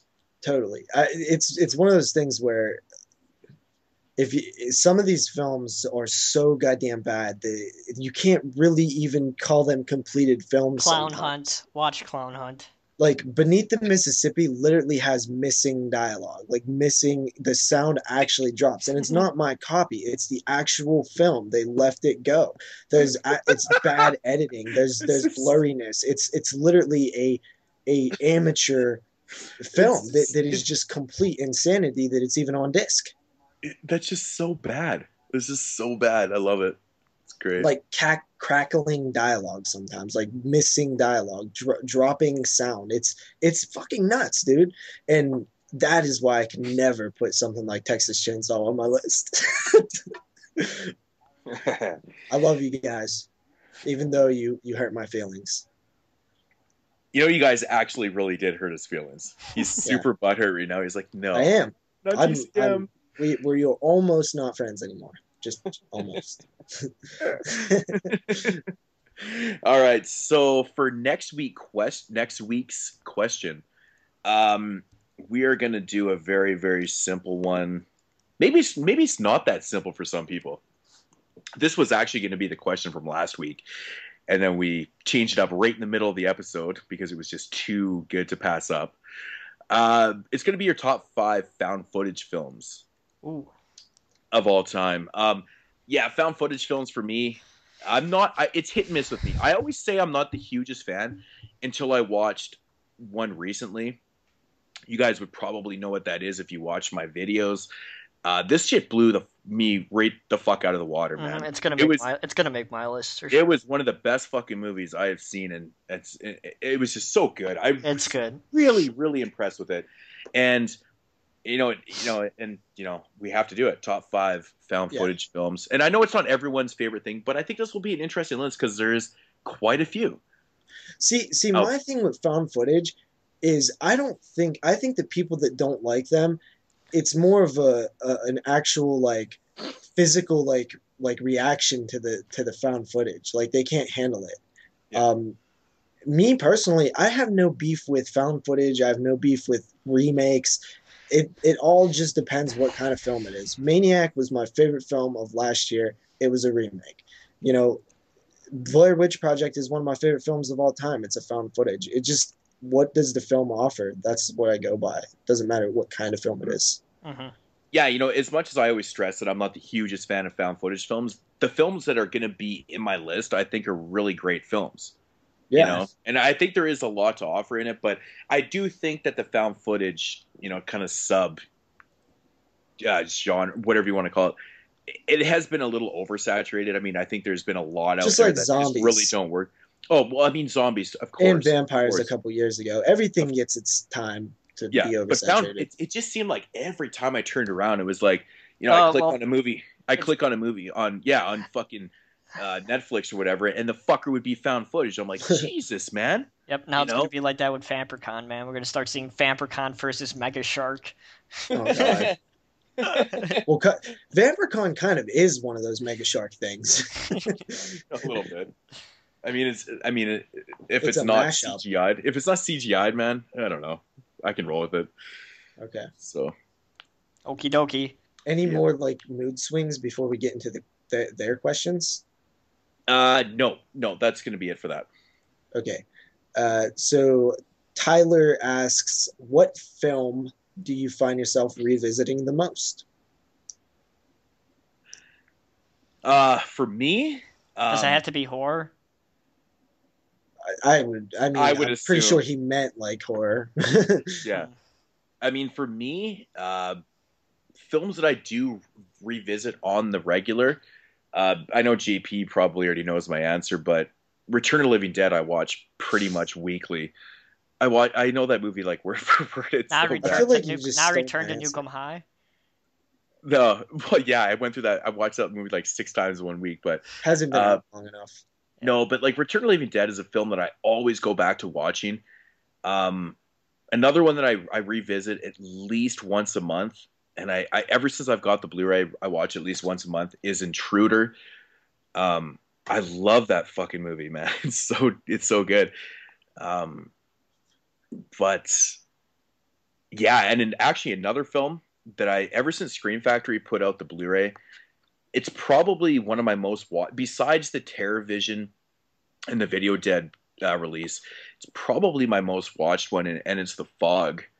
Huh. I watched The Fog probably the second most out of the Scream Factory collection, but those are films that I mean, there's lots that I revisit a lot, but Return of the Living Dead is the film that I literally could throw on and watch for the rest of my life. I never get sick of it.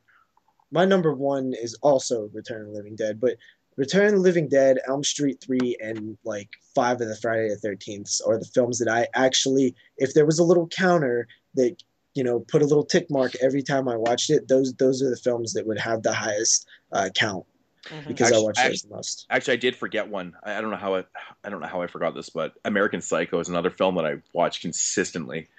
I love that movie. For me, I was gonna say Ed Wood. I guess it's based on a horror guy, but Ed Wood, fucking fantastic. I watch that movie probably once a month. Also, Tim Burton. Child's Play, of course. I've come back to a lot, and more recently, I've been coming back to Hobo with a Shotgun quite a bit, and I've seen that movie quite a few times as well lately. Those are the interesting ones that I wouldn't expect. Well, besides Child's Play. Mm-hmm. Okay. The second question was by Lost Rich, and he said, what film would you want to direct if you could? My answer would be something that I probably came up with, something that was an original idea by me. Probably would actually not be a horror film, though. And, if I also could pick something that, I don't know. What would you guys pick? Well, the movie I just directed on Friday is actually not horror, which is surprising. I may put it up on YouTube when I'm finished. But I mean, if you had like money and a budget and like a real film, like what would it be an original idea? Or, yep, I have an original idea that I would like to do if I had the money, but yeah, I have a few ideas too. Maybe I would, if I really could pick, I would do a Tales from the Hood sequel. That's awesome. But it would only be a sequel to the one segment in Tales from the Hood, and that's the little doll segment. Mm-hmm. Yeah, I mean, to be honest, if I got to direct something, it would definitely be an original idea too. I mean, my background being an English major, I mean, that's all I did was write. I wrote a book actually, and which I don't really talk about a whole lot, but people seem to really like it. But I have tons of short stories, and that was like my whole thing. That's how when I was a Michael Dougherty or whatever his name is, who did Trick or Treat, he just took a couple of his short stories and mashed that he wrote in college and mashed them together for a film. All Yeah, Hallows Eve is like that too.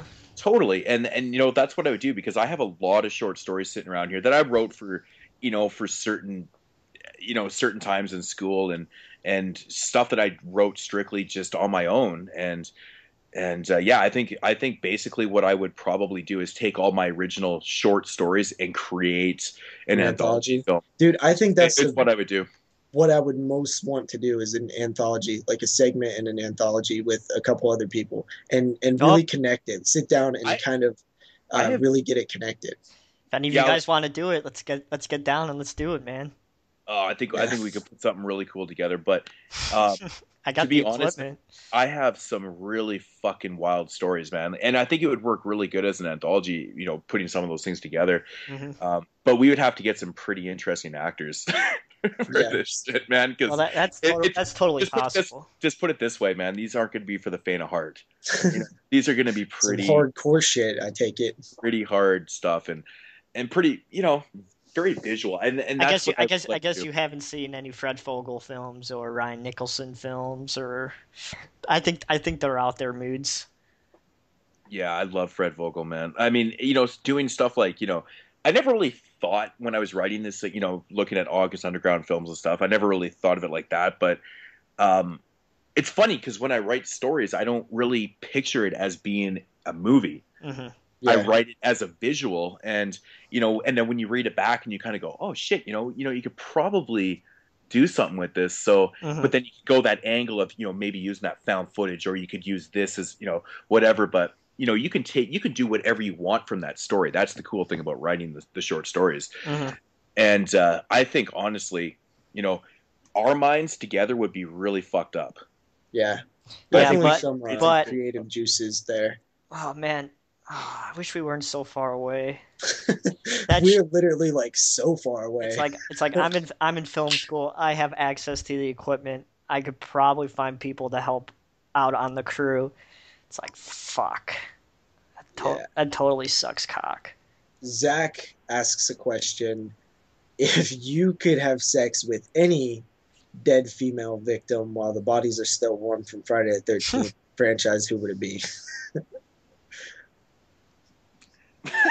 I love this question, but my instant answer is Voorhees. Debbie Sue Voorhees. I think that's everybody's answer. Mm-hmm. Totally, man. She's so fucking sexy, dude. Like, how can you not? Yeah, I don't know. Personally, I thought you was gonna go with Ethel, but that is that's a good second guess. Yeah. That's such a great question. Yeah, I know. After that, Zach asks, who would win in a fight between Dejin and Freddy? That's easy. Dejin. Who's that? The guy from Wishmaster. Oh, okay. I haven't seen those films in like. Come on, man. Forever. I don't even. Freddy all day. I got to take my boy Freddy, man. It's my favorite, Freddy. Man. He's my favorite character of all time, so I have to go with Freddy. Just on the pop culture status of Freddy alone, you have to go with him. Mm-hmm. Like, it's so hard to pick against him. Like, and I really do think he would probably like whoop Wishmaster's ass, the Jin. And finally, Andre asks, what are a few of your favorite characters from like the big franchises, Friday the 13th? Friday the 13th, mine is like Jenny, Tom Matthews, Tommy Jarvis. Elm Street would be Nancy Kincaid. Patricia Arquette's Kristen. Halloween would be Tina from Halloween 5, which a lot of people don't like her, but I think she's one of my favorites. Annie from the remake. Kincaid is actually my favorite in the Nightmare series, man. I love him so much. It's so damn sad at the beginning of part 4, man. Yeah. Every time you watch that, doesn't it just kind of like it's so damn sad. And I can't remember who did a post on Facebook like last week, and it might have been I can't remember who it was, but anyways, they were talking about Nightmare 4 and what people's beef is with the film. And I wrote a response on it saying I don't think that people have like an extreme beef with it. I think people have issues with the fact that losing all those characters right away and stuff was kind of at the beginning of the film set the stage for kind of a downer mode, right? And I think that's one issue that people do have with the movie. But when you really look at Part 4, I think Part 4 is actually a really great film. Yeah, Part 4 is one of my favorites in the series. Exactly, but I think it's offset because just what happens at the beginning of the film, and I think it kind of sets the stage, and people they see that right away, and they're like, really, Kincaid? He can't fucking die. I think most people don't like Part 4 because it's like really when Freddy started getting super comedic. Yeah, and that's definitely another point too. But I don't really think of the comedic element that much, compared to what's going on with the characters and stuff. But that's just me. So, okay, some of your favorite characters from the franchises. Tom Matthews, man. I mean, totally awesome. Yeah. Shit, dude. Pretty much everything that you named were all the great ones. Yeah. I mean, you can't argue with that. Just give JP all the fucking.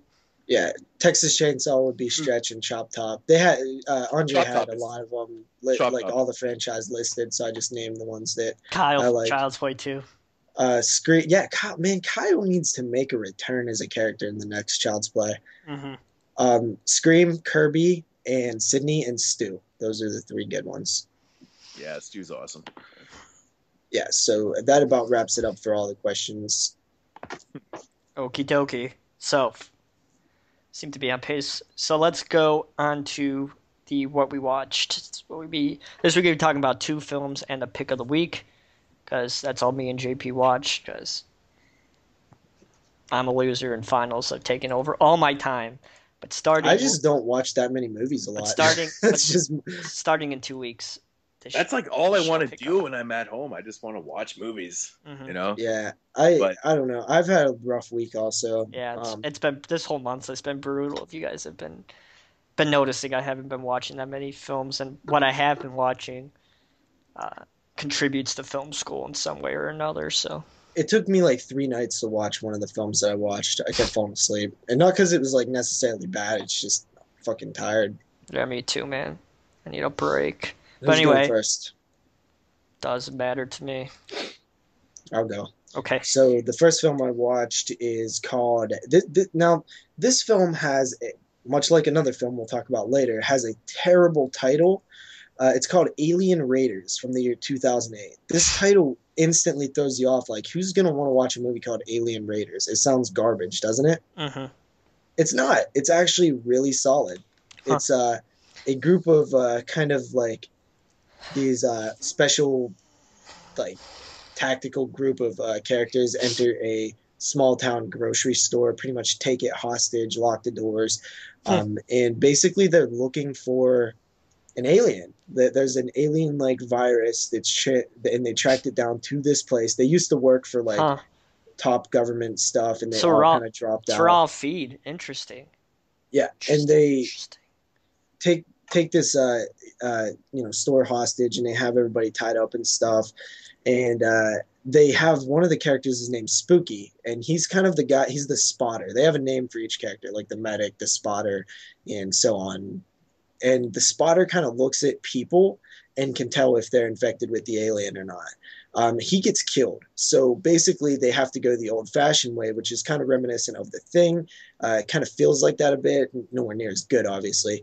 But they pretty much cut off a finger and see how it reacts, stuff like that. And that's how they're good. That's the old school way of telling if somebody's an alien or not. Meanwhile, they're trying to get another spotter in there, and they think they found the king. That's basically your story. It's pretty effective as like a little low budget sci-fi alien thing style film. I really liked a lot of aspects of it.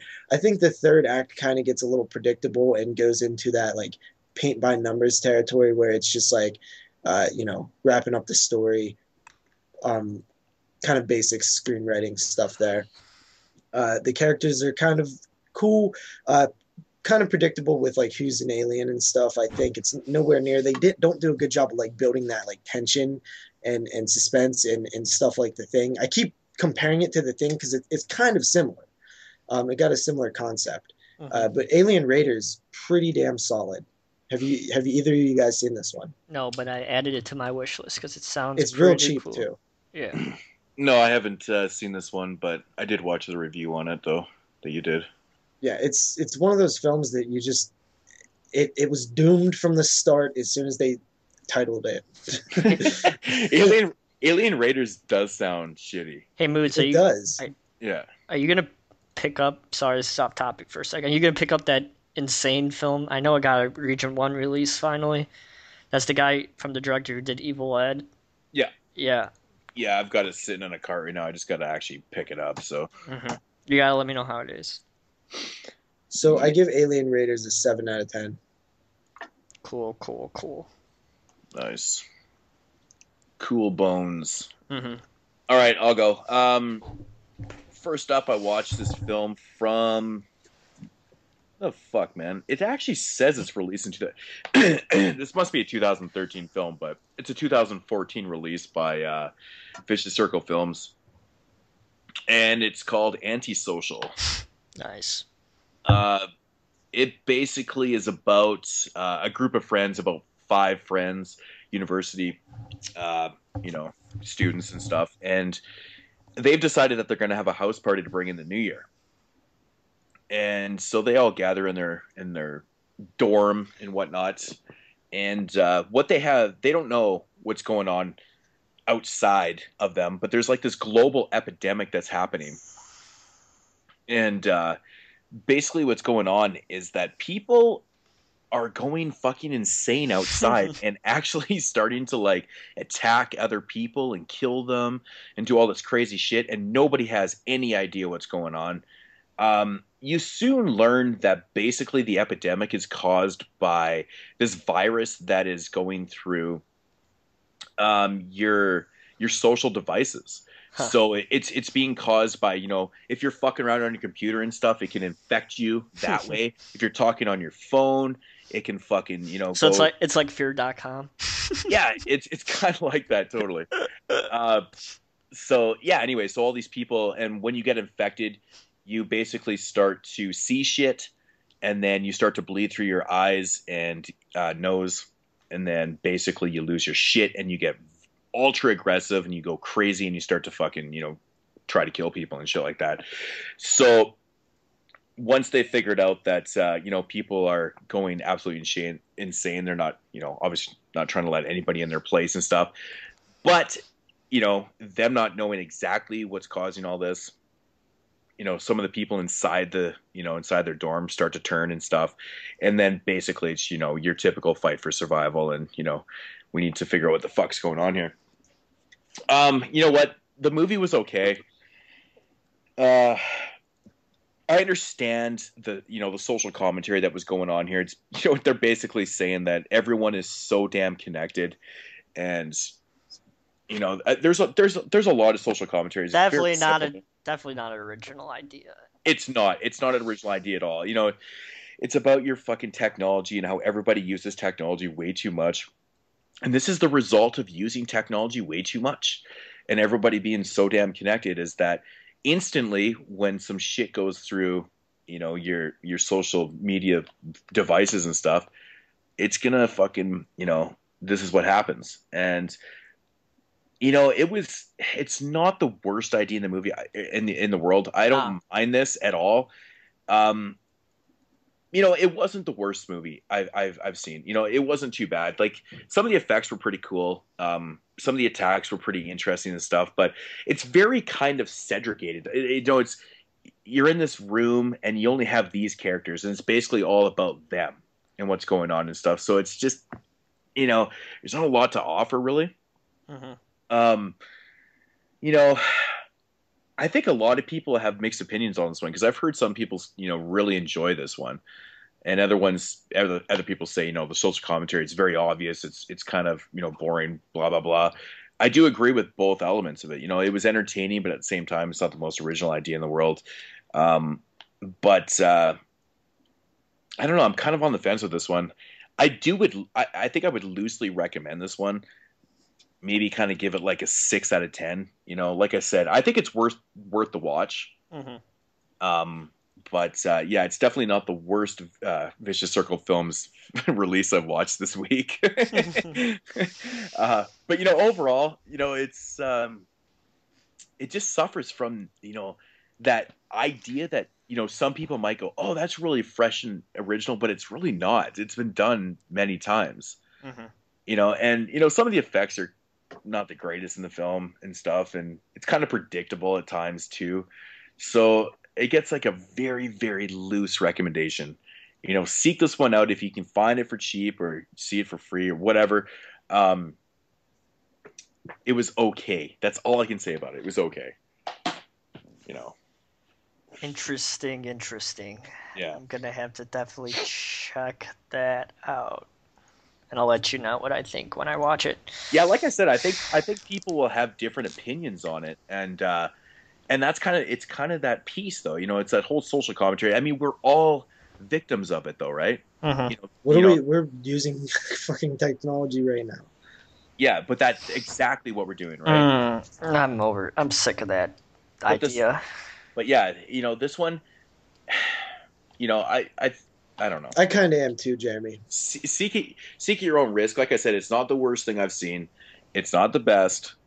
It was entertaining, and that's about it. Isn't that what Smiley's like about social media too? A little bit. Yeah, it totally is. The social commentary is basically about the same thing. Yep. They're using internet devices and shit like that. See, why can't you use it interesting like Harvey Corone and Spring Breakers or something? With Smiley, it's basically this ridiculous slasher film, and this one is just basically a virus that is being, infecting today's youth. It is completely true. I mean, that's for going back to last week when I went and seen the films at the drive-in.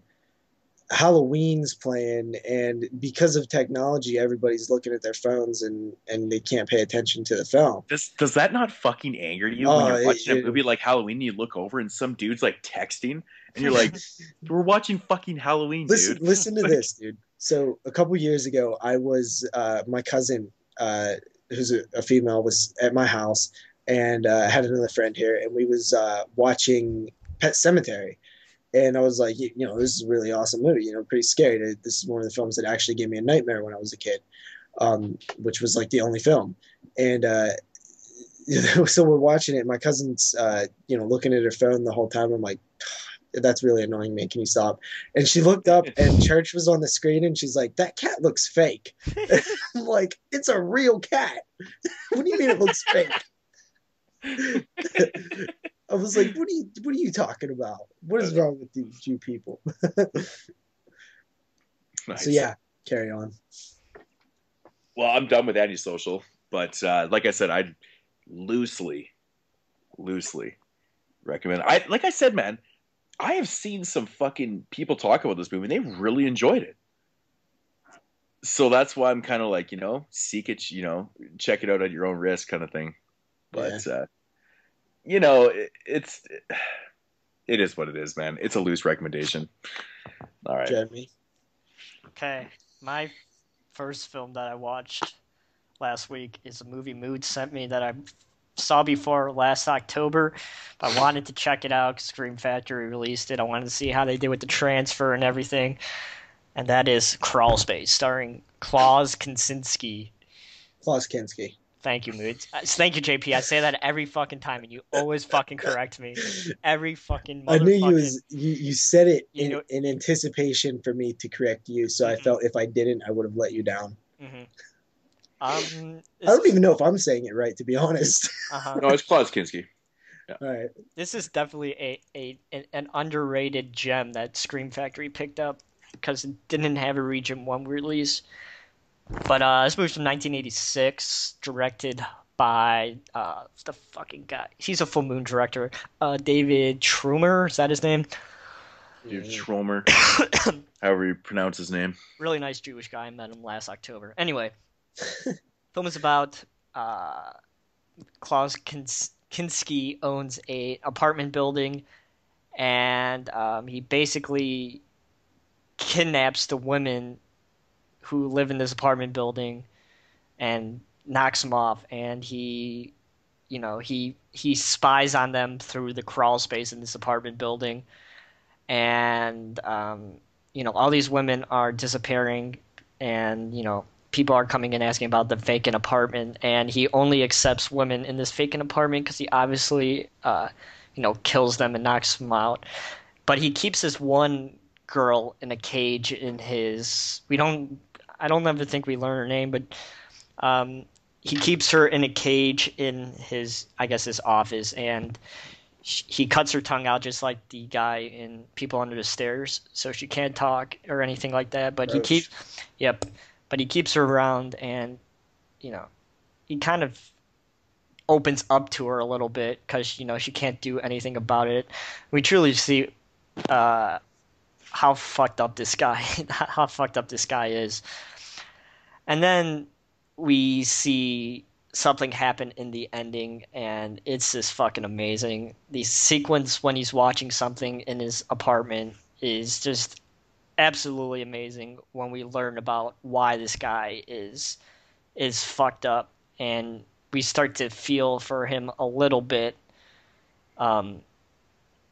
It's definitely an underrated film that not many people knew about until Scream Factory released it. Even though I've talked about this before, Klaus Kinski was a pain in the ass to fucking work with, and there's even a documentary on the Scream Factory release about the director trying to kill him off to get the insurance money, that he was that big of an asshole. But it's definitely an underrated film from 1986. I recommend you guys pick up the Scream Factory. PQ is good. Audio quality is good. Everything's good, of course, from Scream Factory, and it's an interesting character piece. Definitely a deep film that you could probably write about, which is interesting for a horror film, but really good. I recommend it, even though some people seem to hate it. Cool. I'll definitely get around to checking that one out. What's with all the hate on that movie, though? Like, I don't get the hate. I think it's really well done. Yeah, I like it. I think it's underrated a little bit. I give that one a 7.5 out of 10 for sure. Cool. It's really good. All right. So the second film I watched is by the one and only Wesley Earl Craven. And this film is one of his TV movies from the 80s. This is, right around Elm Street time. I don't know if it was before or after. It's called Invitation to Hell. You guys familiar with this one? Yep. Familiar with it? I haven't seen it, but I have. It's like one of like 2 Craven films I've never seen before. Yeah, so there's a handful of Wesley Craven films that I haven't seen that I've been, kind of working my way through. I've been picking them up, and I decided it's finally time to start going through some of these. Invitation to Hell was one that I haven't seen, and it follows a family who moves to this small suburban town somewhere in California, probably, or at least that's where it was filmed. And they keep hearing about this club. You got to join the club. Everybody who's everybody is in the club. It's some kind of I don't know what they're called. There's a name for them. They're like a country club type thingy. You know what I mean? What I'm saying? Mm-hmm. So one of those things, like society moods. Yeah. Just a bunch of white people. Yep. Rich white people. Yeah, it is a bunch of rich white people, actually. Yeah. So he gets a new job, and he's designing, and this is something Wes Craven does a lot in his films. So have these like weird things that like kind of have to do with like the third act of the plot or something. He's designing, and it always has to do with like weird technology or something, like I think a shocker and stuff. This guy's designing a spacesuit that can like recognize life and human life and alien life and plant life and all that shit when he looks through the glass of this space suit, like an astronaut suit. So this guy's like designing this shit, and instantly, anytime you have like technology and computers and shit in your films, you instantly like date it. And this one definitely has like that 80s like dated shit. It reminds me of like Deadly Friend, when he makes the robot and shit that's like totally like not even plausible at all that Wes Craven does in his films a lot of times. So he's designing the suit at this company, and you have the club. Everybody's talking about the club. Everybody's in the club, and you find out that like they don't even play, like somebody crashes into his car, and since they're like the president of the club, like the cops are just like, no, don't even worry about it. He's like, no, I want the insurance. He's like, no, no, no, trust me, mister, you don't want to worry about it or something. So it's kind of like just this, we've seen this before, like these type of movies, and you eventually find out that the club has something to do with like some kind of cult like worship of like devils, and it gets a little crazy and shit. It's not really that good. It's definitely not one of Wes Craven's best films, that's for damn sure. But once I found out it was a TV movie, I was a little more forgiving than I was when I was watching through it. When I didn't know that it was a TV movie, I was like, yeah, this is really kind of under Deadly Blessing style. So overall, I give it probably like a 5.5 for a TV movie out of 10. It's not bad. Interesting. Maybe I'll have to watch it. But, just trying to track down those Wesley Craven films and watch them all. Wesley Craven. It's his name. Wesley. That's funny. Okay. Yeah, I guess it's my go. Mm-hmm. Yep. Yeah, for the next film I watched, I think this one came out in 1993. Briefly starring Christopher Lee, and it's called Funny Man. Oh, man. I've been waiting. Oh, man. Okay, so this one's got a pretty simple plot. The artwork is fucking amazing in that release. Yeah, it's great. This one has a really simple premise of the film. It's basically about Christopher Lee, his character. The beginning of the film starts out, and it's a bunch of guys sitting around playing poker, and Christopher Lee makes this like ridiculous bet, and of course loses. But what he bets is his huge mansion, back in the UK and stuff like that. And he ends up losing it to this, this American, he's like a record producer or whatever, very eccentric kind of guy or whatever. And so anyways, he ends up losing, his whole house and whatnot. So this record producer, he moves into this place with his wife and his 2 children and stuff like that. And basically, it's like a huge setup for just disaster. There's like this really fucking like eccentric like jester in this house that basically starts taking out the family one by one. Like the kids get picked off like right away, and it's like the funniest shit too, man. But this movie is just filled with like legitimately funny dark humor. Mm-hmm. It's really, really well done. Like the jester, he'll talk to the camera sometimes at points like that in the film, but it's really well done. Like it's creepy and it's funny, like legitimately funny. Mm-hmm. It's not over the top. Kills are hilarious, but it's such a fucking fun time, man. Hence, Funny Man. That's the jester. The guy that plays the jester is he does such a fantastic job in this. It's definitely when you can't really say a whole lot about it. It's very simple, but I don't want to give anything away. But this movie was fucking awesome. I had a great time with this. Everybody should own this one, I think. I can't believe I've, never seen this movie up until now. Fucking awesome, man. I was kind of disappointed that Christopher Lee wasn't in the film more, but you get that, reaction right away that he's not going to be in it because, sit at this fucking poker table and stuff like that, right? But, so that was kind of a little downer moment to it, but, at the same time, the whole film makes up for it. I just, even thinking about parts in this film are just cracking me up, man. But it's so fucking worth seeing and watching, man. This is a great movie. It's just mean-spirited, too. It's mean-spirited, and it's dark humor, and it's like Pet Sematary mean-spirited? Well, no, this is a movie that you have to see to believe, though. Like, it's really hard to explain and do justice even explaining it because you can't give the performance of the jester and what he's doing in the film justice by talking about it. You really have to see this movie. I highly recommend this. This is a great movie. Rating? I give this one about an 8.5 out of 10. Interesting. It's just really, really fucking good, man. I don't want to ruin anything for anybody that hasn't seen this, that's listening to this right now, but just a fun film. The release that I have is by Subversive Cinema, and it's a great release. It's got a great booklet, really tons of features and stuff. So, what year was this film again? 1994.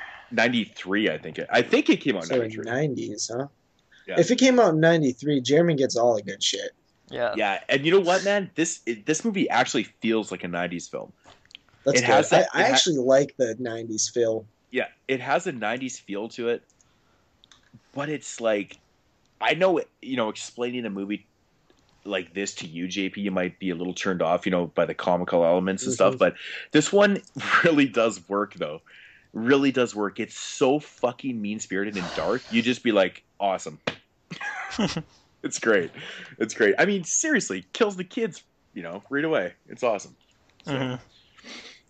All right. So next movie I'm going to talk about definitely has some horror themes in it. We were talking about this movie before we started the show. That's Harmony Korine's Gummo, which came out in 1997. So I got the luxury. This is a stretch for horror, but we'll talk about it. All right, then I'll skip it then and talk about my pick. You can talk about it. It's got some fucked up horror elements. Now, how could a rape in a horror film be different than a rape in another film that doesn't have horror elements in it? You talked about it's the tone. Mm-hmm. The tone of the film. It's just it's been years since I've seen Gummo, but yeah, man, it's got some dark elements to it.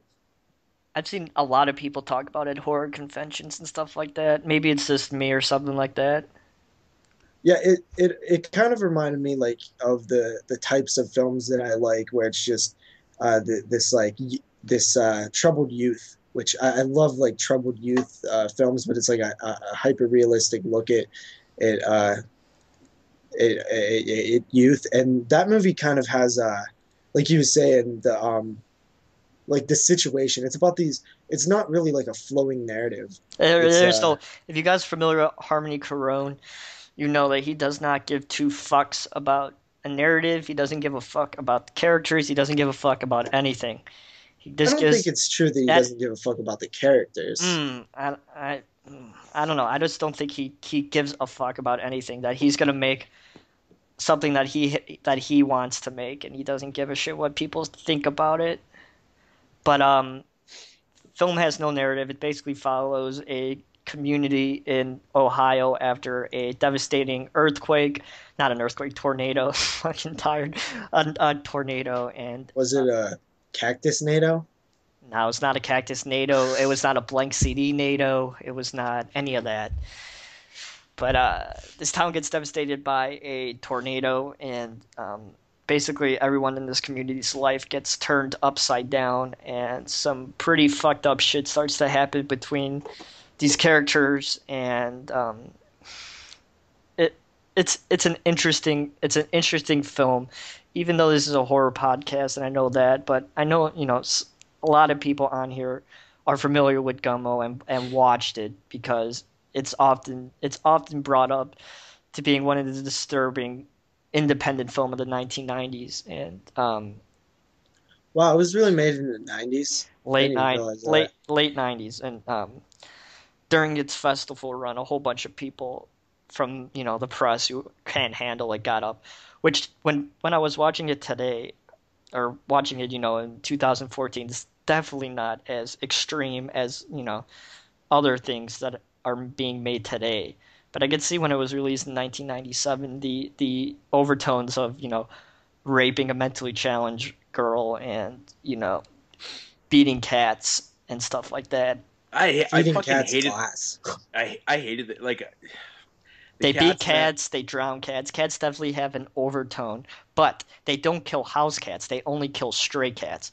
So that has a little bit of deeper meaning that I'm not going to get into right now because, like I said, I've been writing a paper on Harmony Korine and his themes in films. But yeah, I was surprised that guy wrote Kids, because I looked him up after you mentioned him. I was like, whoa, Kids, because Kids is like one of my favorite movies of all time. Mm-hmm. I love all of those Larry Clark things. Mm-hmm. All his films, man, have. Kids was so good, man.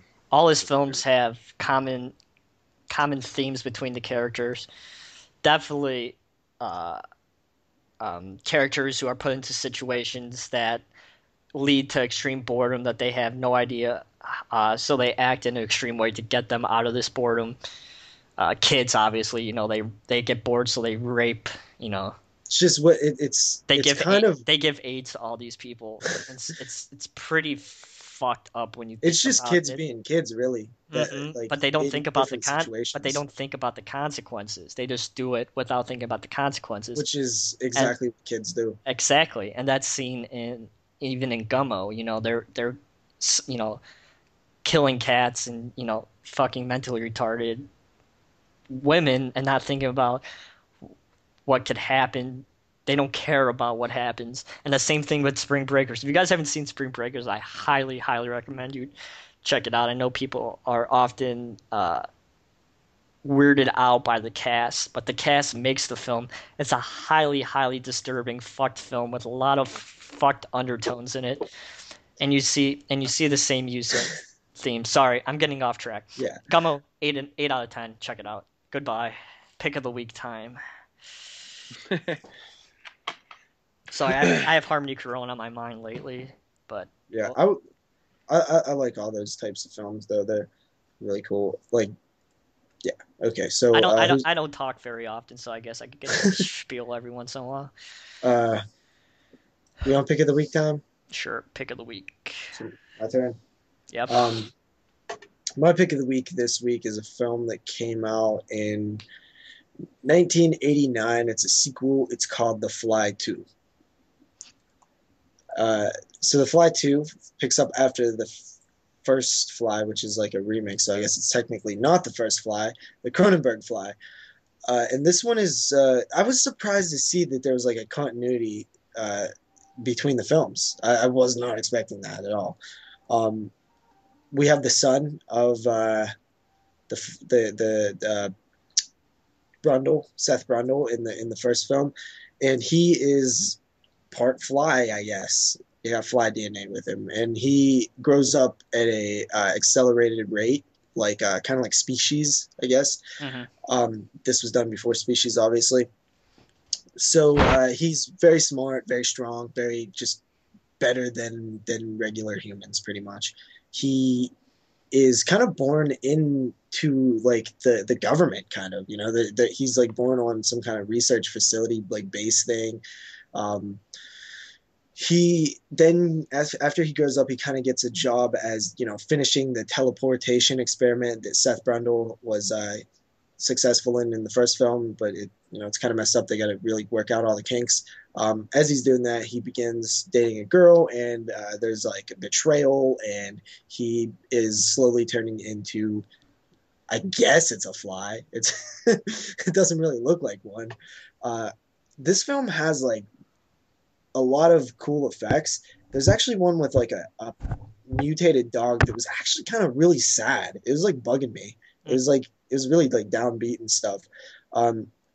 Nowhere near as like strong like story as the first Fly. That speaking of technology and things dating technology dating films, it's funny because you would like in these films you would just the computers, they would just ask a computer a question and like it would give them the answer. Like like the computer only knows what we let it capable of knowing. So he's asking like I was like that too, man.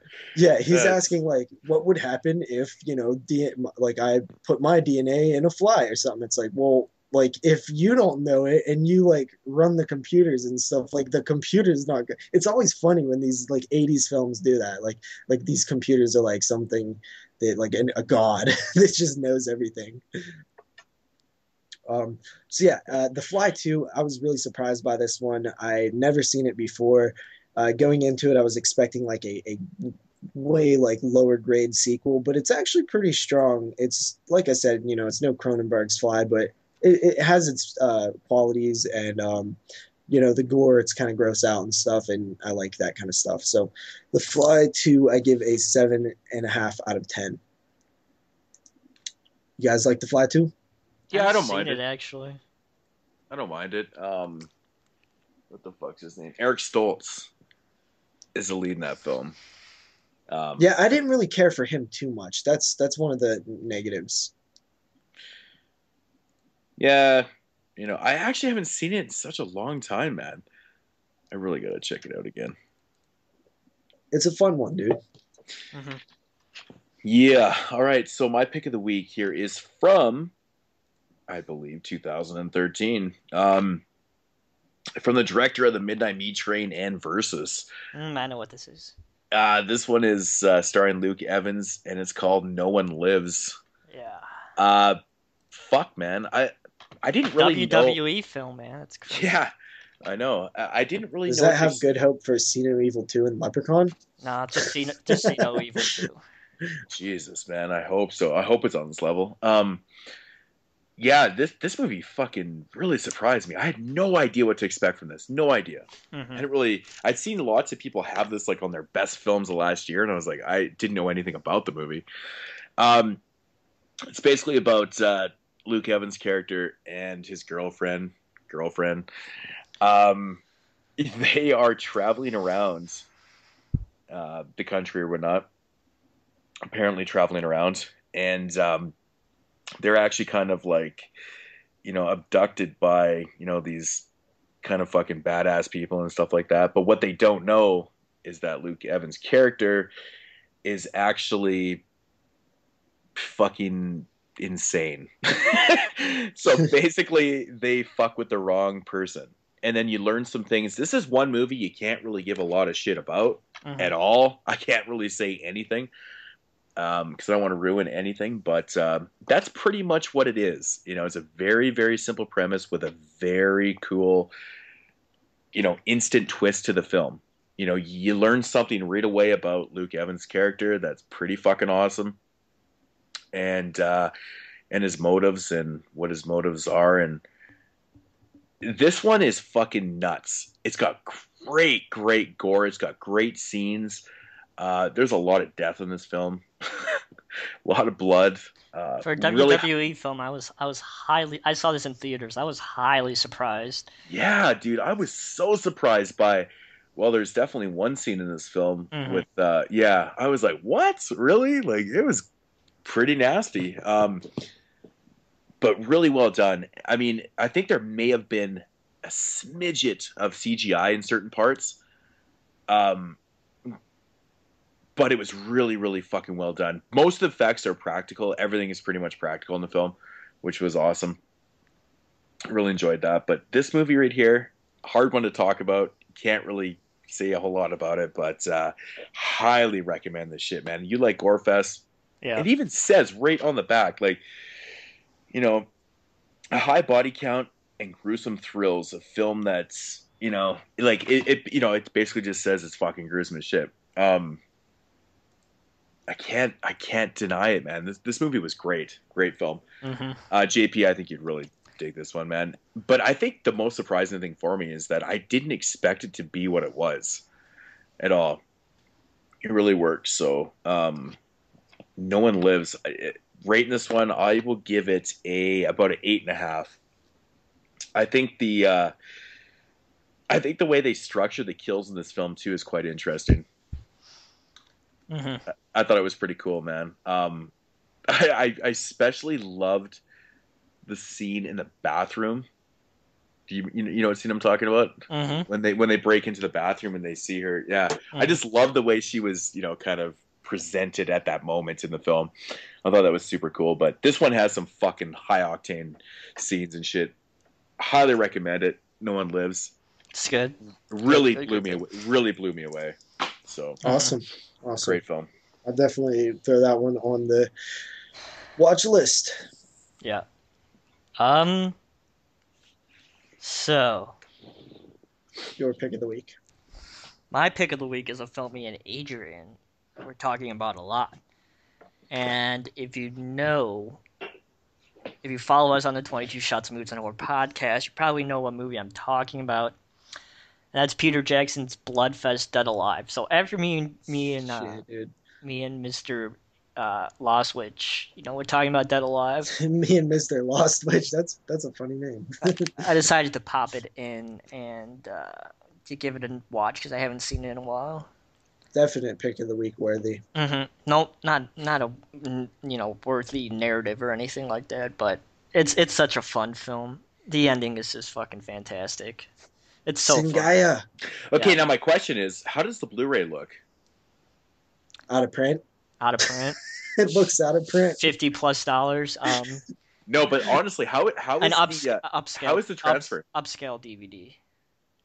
That Upscale sucks. DVD. Because I have actually heard some people say that the picture quality is really poor on that, Mm-hmm. and that really pisses me off, man. Because I'm like, fuck, that movie goes for so much money, and it pisses me off that I never just got have the to DVD wait. even. Oh, really? The DVD Yeah, is I out don't of know print that. too. Yeah, and I remember seeing like a huge stack of them at FYE for like $5. I don't know Yeah, why I think I paid like $5 or $6 for mine too, to be honest, man. Dude, I pissed I watched missed that Dead Blu-ray. Alive for the first time with a friend over her house, and we was watching it late at night on Netflix, and it was one of the best like late at night movies I ever seen because I never even heard of it back then. And I was just like, it was just such a gross out gore film, and I like loved it. It was so fun. Mhm. The scene at the dinner table with the fucking applesauce or whatever. Oh man, The grossest shit like in gagging. the world. It's so disgusting, man. That part gags me every time. It's so gross. That's what I love about that film, man. It has like the nastiest shit ever, and it's it's the so best movie to watch with somebody else. yeah, and it's just so much fun, man. The ending you cannot deny. It's just it's so There's good. a certain point where you're just like, how can they top what they're doing? They bring out a fucking lawnmower and shit. I'm like, oh my god, you just like you double take it certain times. You're like, how much more? How much more is there to do? The body I parts was just so flying impressed everywhere. by that movie when I seen it. I was just like, at a certain point, you just like, you're in this like weird state where you're like, I don't even know what I'm watching anymore. Mm-hmm. Man, I really need to. I've only seen it that one time too. I need to revisit. I love that monkey thing at the beginning, the fucking Zingaya thing. Yeah, it's interesting. It's interesting. So you got any more thoughts on that one, Jeremy? Nah, if you like gore, Dead Alive's for you, of course. 8.5 out of 10. If you love gore, then it's definitely for you. Yeah. Yeah, that movie is. But like, how about the very, very end of the film?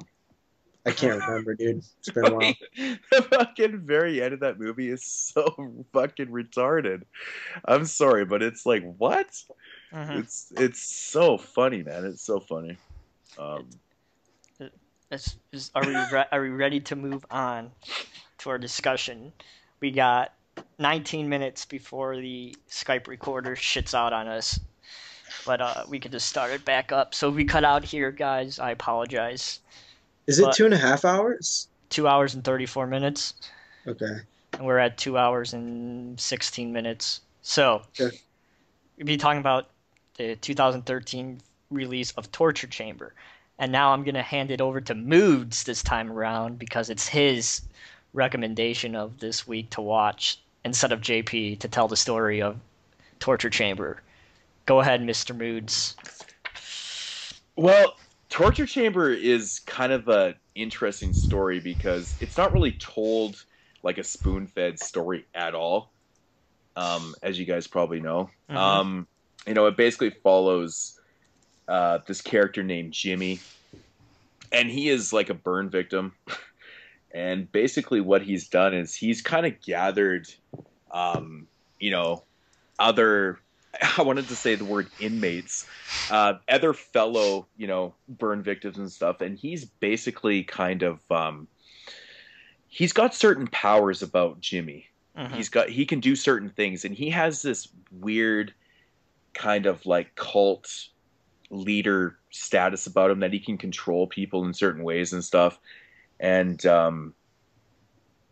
yeah, I mean, really, like, what do you say about this film? Because the story is told so throughout the film, without really giving too much. I could give a brief story synopsis from IMDb if you want. Oh, if you want to read that, yeah. Yeah, a They'd probably deeply just give it religious anyway. mother who believes her son is controlled by the devil, a Catholic priest devoted to saving his family, who tries to cure his deranged younger brother, but 13-year-old Jimmy Morgan is possessed by an evil too powerful to be exorcised by any religion. Well, yeah, I mean that pretty much says it all right there. And basically, what Jimmy does is, he's in this home or whatnot and stuff, and yeah, he's got certain powers, man. We'll just kind of leave it there. Mm-hmm. Okay, so first of all, terrible title, terrible cover. Yeah. I like the cover a little bit. It's not amazing, but it's not like horrible. If I picked this cover up and I seen the title, I would not buy this film. Well, I'd buy anything for $1.50. That sounds interesting. So Yeah, actually watching this movie a couple times now, the name Torture Chamber isn't that fitting to the film. mm-hmm. I have to say, I have to say, it is not the greatest title in the world for this film, in my opinion. There is some torture, and it is in a chamber of sorts. Yeah, but when you think of a film called Torture Chamber, don't you think that it would be all taking place like in there and And you all know, about torture. Yeah, that's why I said it's a terrible title, and yeah, it's a terrible title in general. yeah, um, yeah, it is a little misleading, I guess, but I don't know. And why would you Um, watch this movie multiple times? You not like it, JP? I take it. Not at all. This Interesting. movie's bad, dude. Moodz loves Like it. That's he so. says that there's not a spoon-fed story. Yeah, I agree. There's also not a. Ooh, What's not a spoon-fed story is like something like Phantasm. This is just a bad movie. It's bad flowing narrative. we got a woman fight coming ahead of us. oh, that Here we go. that's it. The woman part 2. Okay, so give your opinions on this then, because I think this movie's fucking awesome. Well, what did you like about it? I loved everything. I loved everything Everything? about this. I loved everything about the structure. I loved, I loved the characters, like how everything is told. Like everything is so just, you know, it's not one of those stories where you know everything that's going on in the first 30 minutes of the film. You learn things throughout the whole entire film. I thought the fucking score in this film was fantastic. I loved Jimmy's mask. I thought it was fucking awesome. I thought the atmosphere was The fantastic. mask was cool. I I didn't love feel the. any atmosphere at all. Are you serious? Are we? Yeah, Did dude. we watch the same film? Really? Yeah, No I'm atmosphere? pretty sure There's we watched. so much atmosphere, man. There's so much atmosphere in it. I don't know, man. I Because there's a didn't feel lot, it. but the story is told because you're probably getting thrown out of the story because as you learn certain things about Jimmy and him being bullied in school and all these certain things, maybe that's what's taking you out of it. But No, in the present moment, what's taking parts me of the out of film, it is there's not really. They don't set up a sense of transition very well. Like when you're watching when you're watching an event happen, and then another event happens, and it's just like a sequence of events that isn't combined. It isn't going through a flowing story, and that is fine to do because if the whole it story all is told from almost in flashbacks and like, okay, this happened and this happened. yeah, and which stuff. is fine to do, but you have to make it transition smoothly, and it's jarring when it transitions. It doesn't feel natural, and that's one of my beefs with it. Another thing is I found the acting to be pretty awful. Especially there's one scene in particular when they're in there huffing spray paint. It's just completely Huffing not spray paint. realistic at all. That sounds like It's just Gummo. it's just the way that they're acting.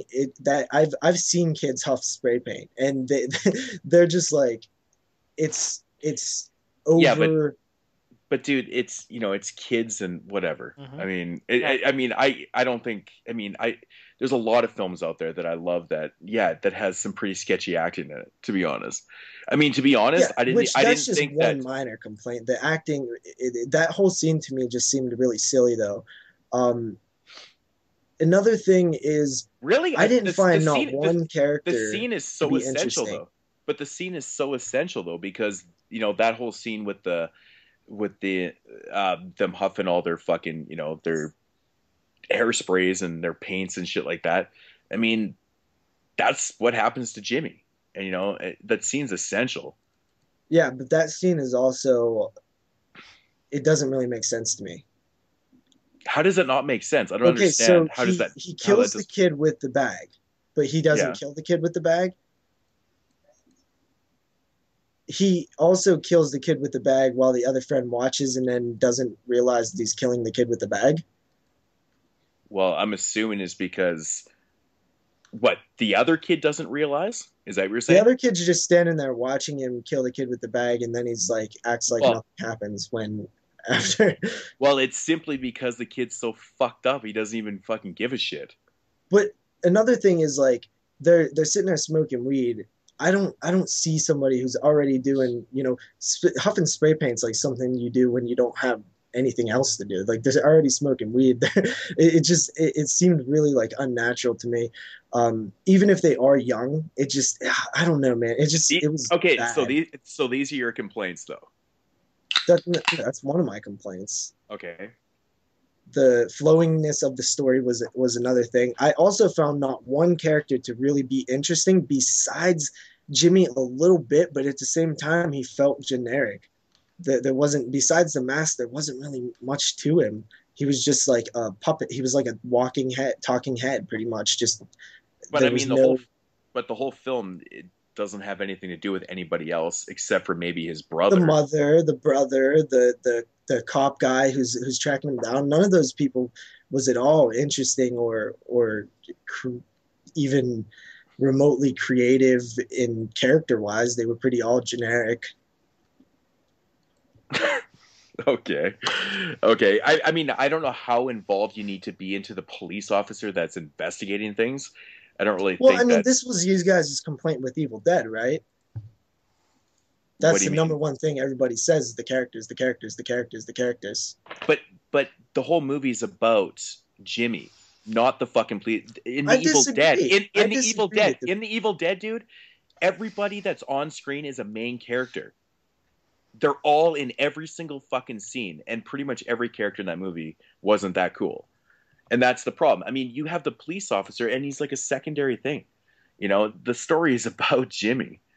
I thought the torture scenes were kind of weak. When the kid was getting his head clamped in, you can see like Really? You meant thought to that his was weak? That's yeah, fucking because look, this brutal. is why It's a it's fucking brutal if it's kid. done properly. But you can see when the jaw is going, clamping shut. When he goes to spit his teeth out, he opens his jaw. So therefore, it's not that it wasn't tight. It's just like little things like that that show that that it really shows its budget and shows that it's not very well constructed.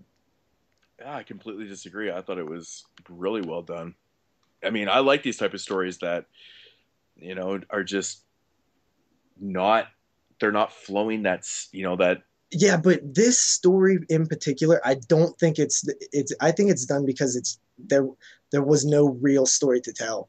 Like I really truly believe that there wasn't a real story in here. but do you honestly need to know, certain things to, just to accept I don't need to know who it, but I Jimmy need it was? to flow well. I need it to be able to transition from one scene to the next without being so jarring. It was really frustrating to watch because I'm like, well, who the hell is this and why the hell are they there now?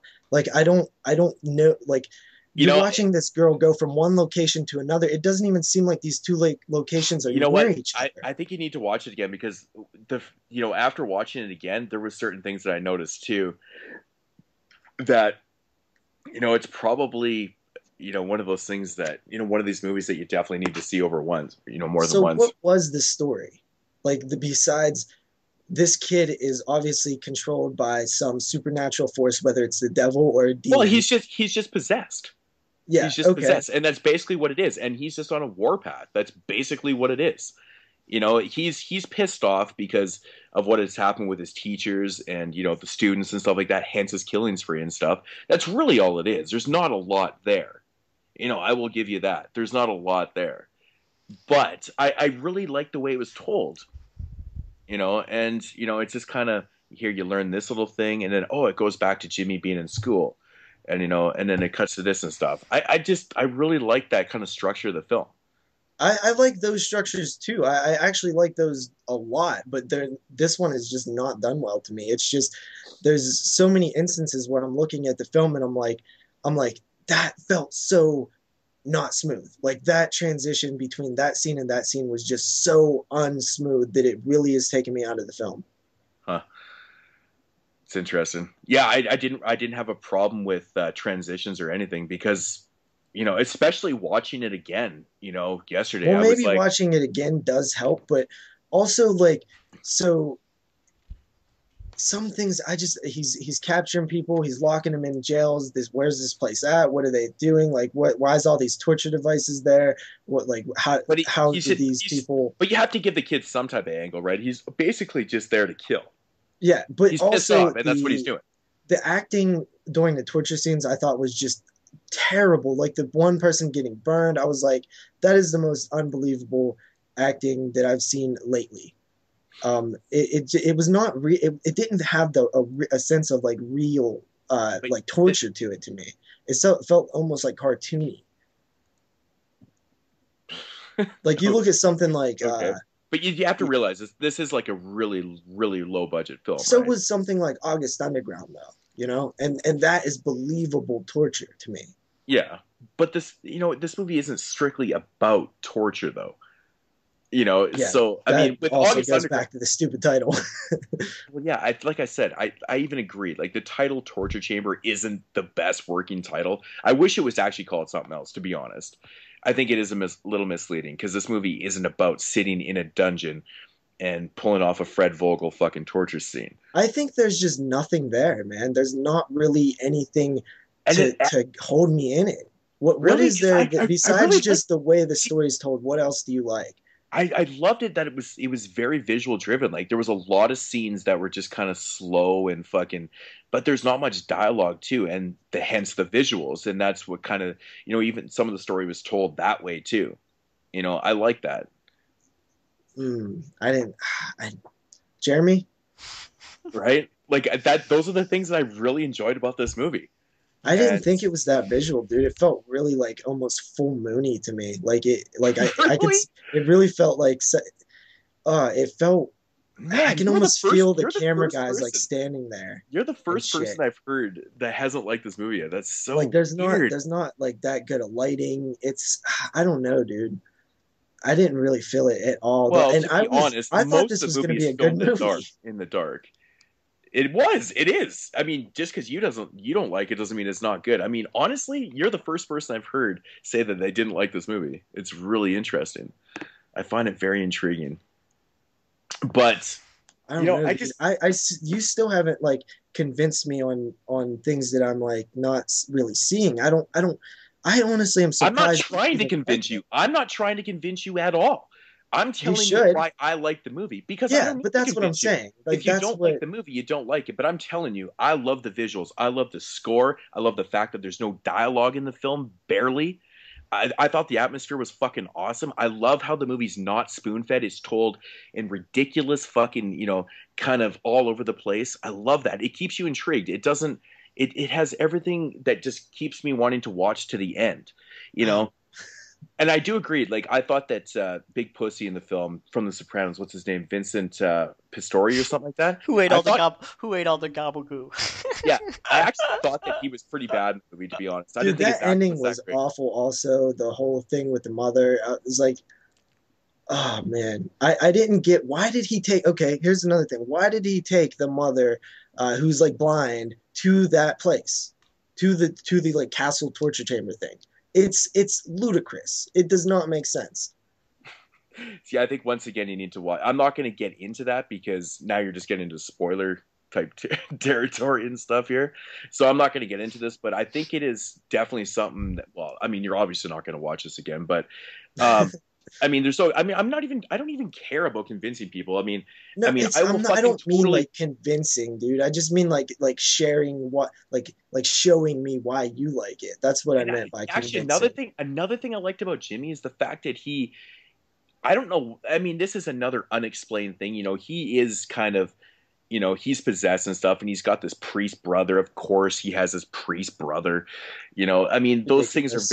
those things are very cliched, but I do like the fact that like all of a sudden like I don't know. I just thought it Not was kind only of not only does that he he have a could light priest brother, fires. but he's an edgy priest brother who Yeah, says fuck to his dad. yeah, I know. But I mean, just because you're a priest doesn't mean you can't swear. I I thought mean, the whole family dynamic thing was pretty damn regular run of the mill shit. The father's an asshole.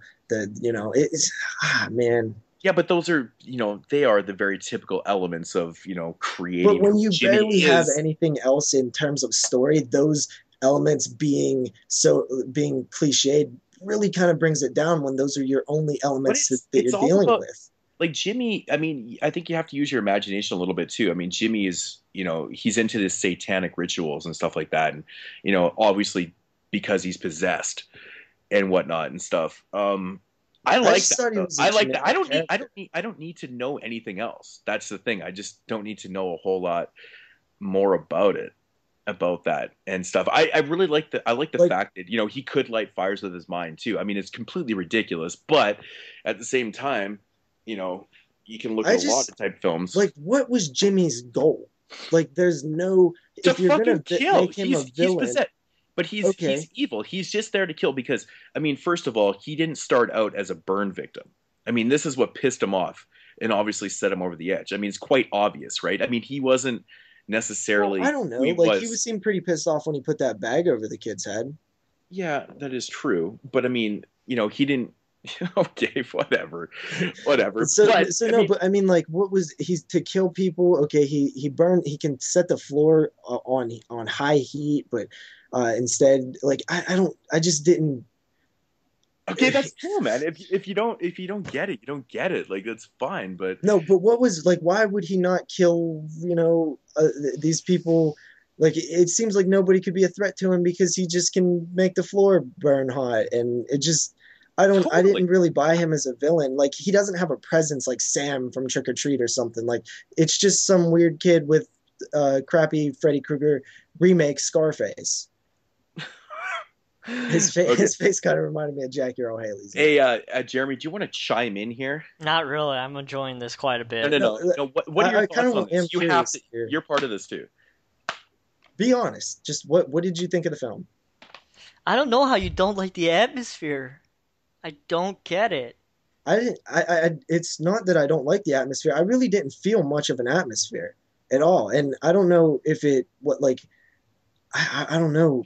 I seriously just it was kind of just like There was a lot of a great, kind of like bad movie for me. some of the establishing shots, and I don't know, man. I really liked. I mean, there was some I out of think there place was a scenes and lack stuff. of establishing shots to where you didn't know where the fuck you were sometimes because it just transitioned from one thing to the next, and there was no really I'm establishing talking. shots. I'm well. The establishing shot is like the first shot in the film. That's what the JP, you definition. obviously Oh, don't know what your film grammar. Establishing no, shot an is one establishing shot. shot is also when you like film like on Roseanne when you there's a shot of outside the diner and then it's No, inside. a stabbing shot is the No, first shot of a film. establishing shot. The definition in film is It's the very first the shot shot of in the the film. film.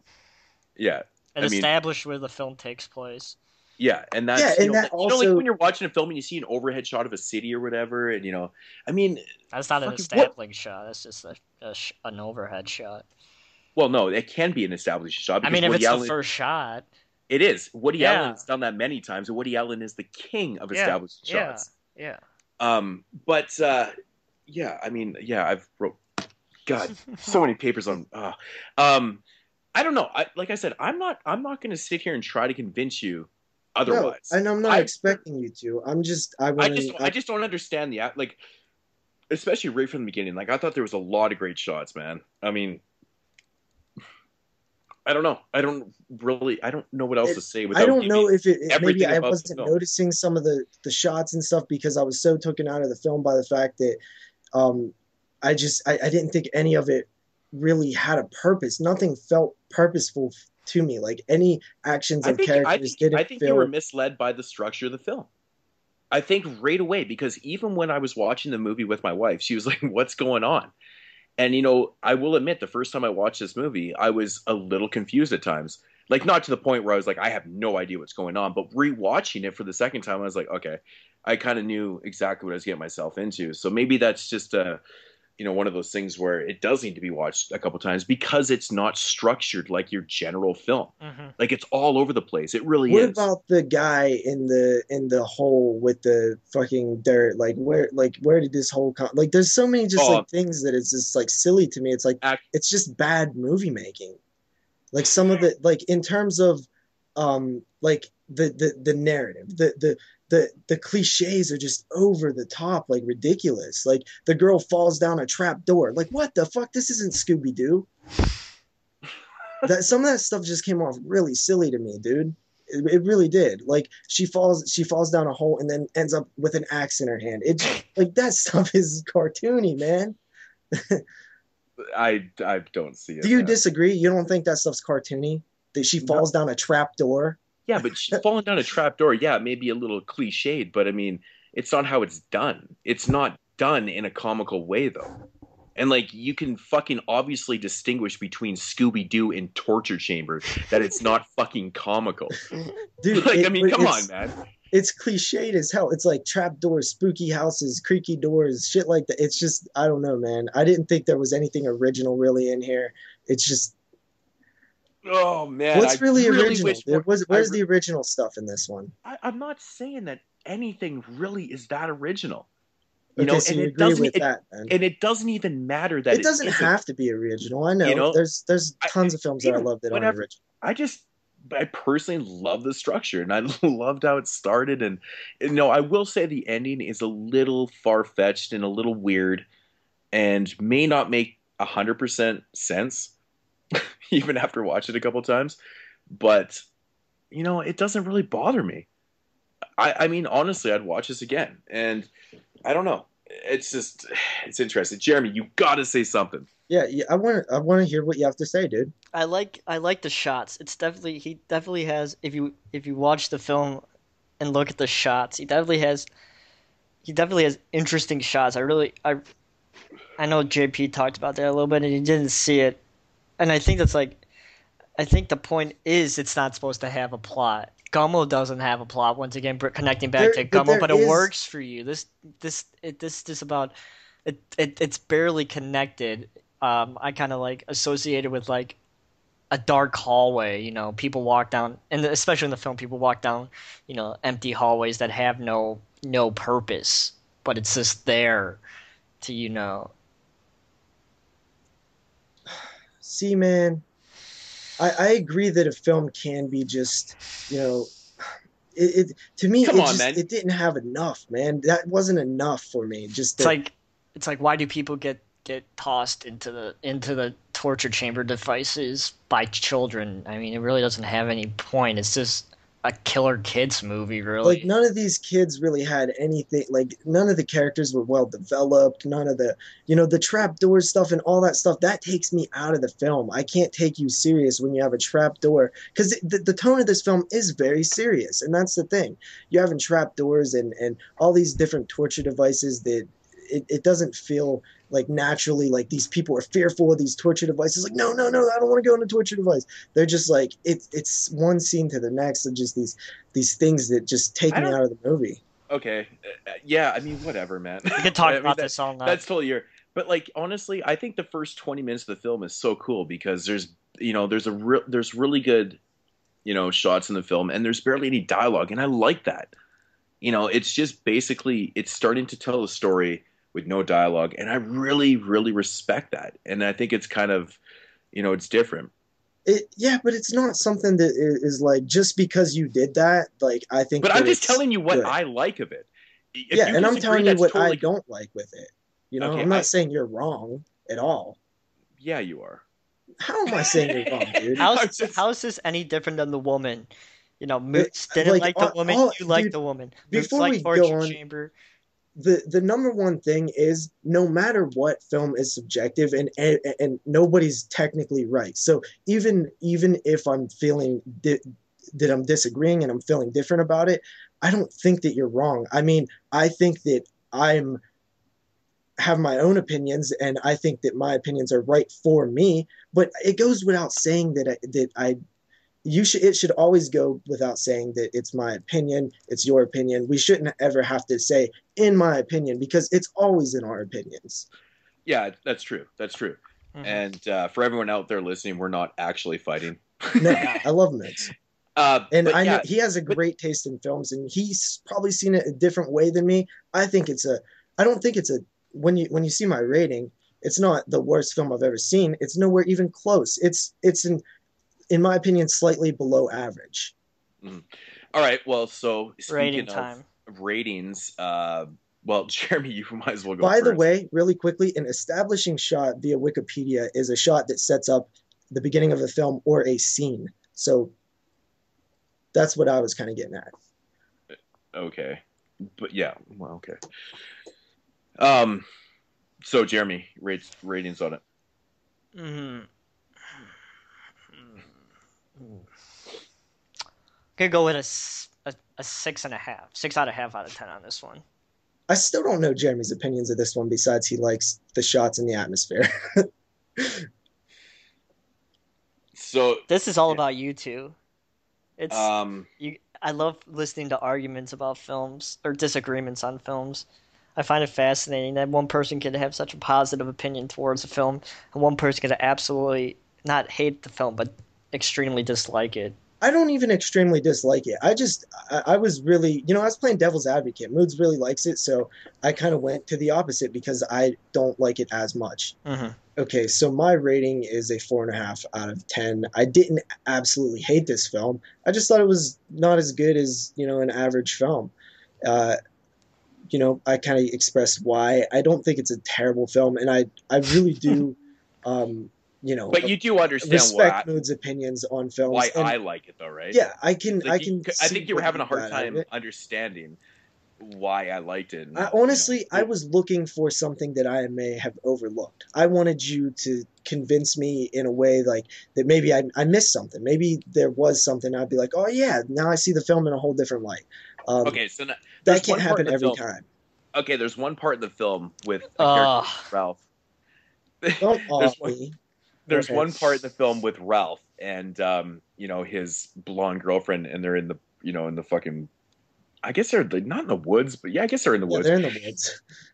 And Ralph decides to go take a piss, and then he falls into that hole. Yeah. Did you honestly really see that happen? Like the way it was filmed, like the way he fell into that hole.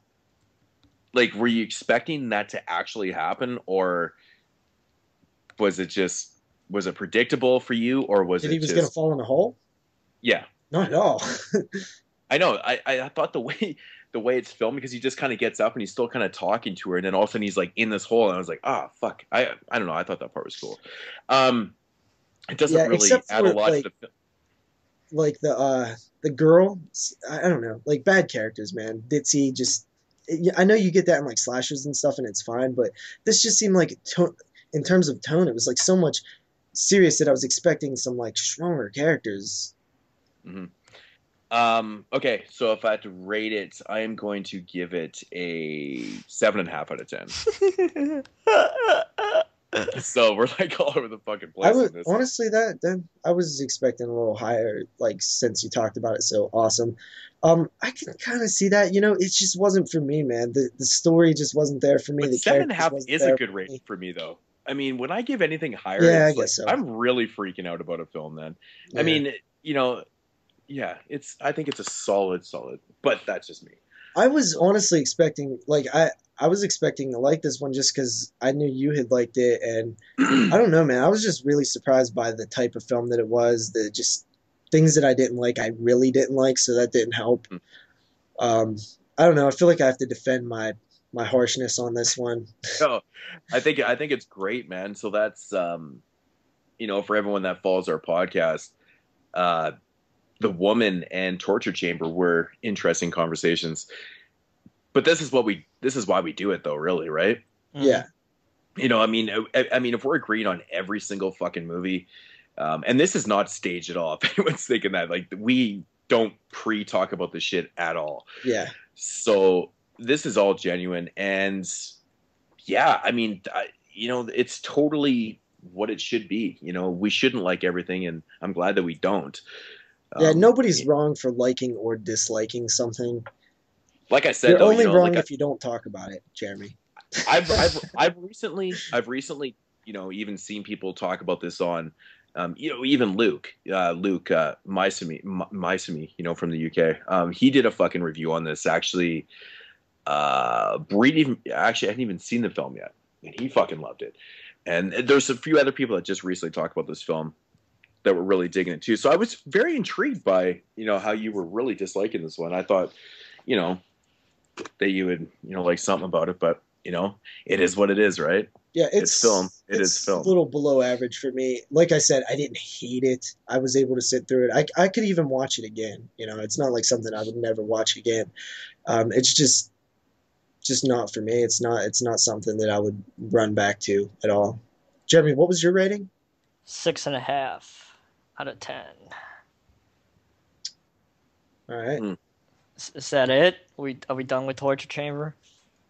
I think so. Yeah. I think so. Okie dokie. So, thank you everybody again for listening to the 18th episode of the 22 Shots of Moods and Horror podcast. Remember, next week's question is your top 5 favorite found footage films, which shall be an issue discussion. Leave the comments down below or follow us on the 22 Shots of Moods and Horror podcast and leave your answer over there. Any other questions you want to ask us, if you want to listen to us over on thedevilseyes.com, please do so, and you could read my Blu-ray reviews over there as well. A new one shall be coming out very soon on the I've Seen Midnight Film ATM, so stay tuned to that over there on thedevilseyes.com. Next week's film is, once again, I don't have the list. Dead Shadows. Dead Shadows. Release of Dead Shadows. Dead Shadows. So stay tuned to that next week. And just to remind you guys, the question of the week. Jeremy just reminded him. Really? Yeah. Did I fall out of there for 1 second and totally miss that? Yeah. Yeah. Found footage. Found footage. You can, of course, email us at 22shotsmoodsandhorror@gmail.com and follow us on 22 Shots Horror on Twitter. Yes. So we actually got some followers on there, like more than I was expecting. Well, that's interesting. Thank you everybody for following us over there on Twitter. So, hope everybody has a good rest of their week. We shall talk to you again next Monday with the 19th episode of 22 Shots of Moods and Horror. Kind of crazy, guys. We've been doing this for 18 episodes, going into our 19th episode. Hope everyone enjoys it, and we should talk to you guys again soon next week. Have a good week, everybody. Peace. Peace.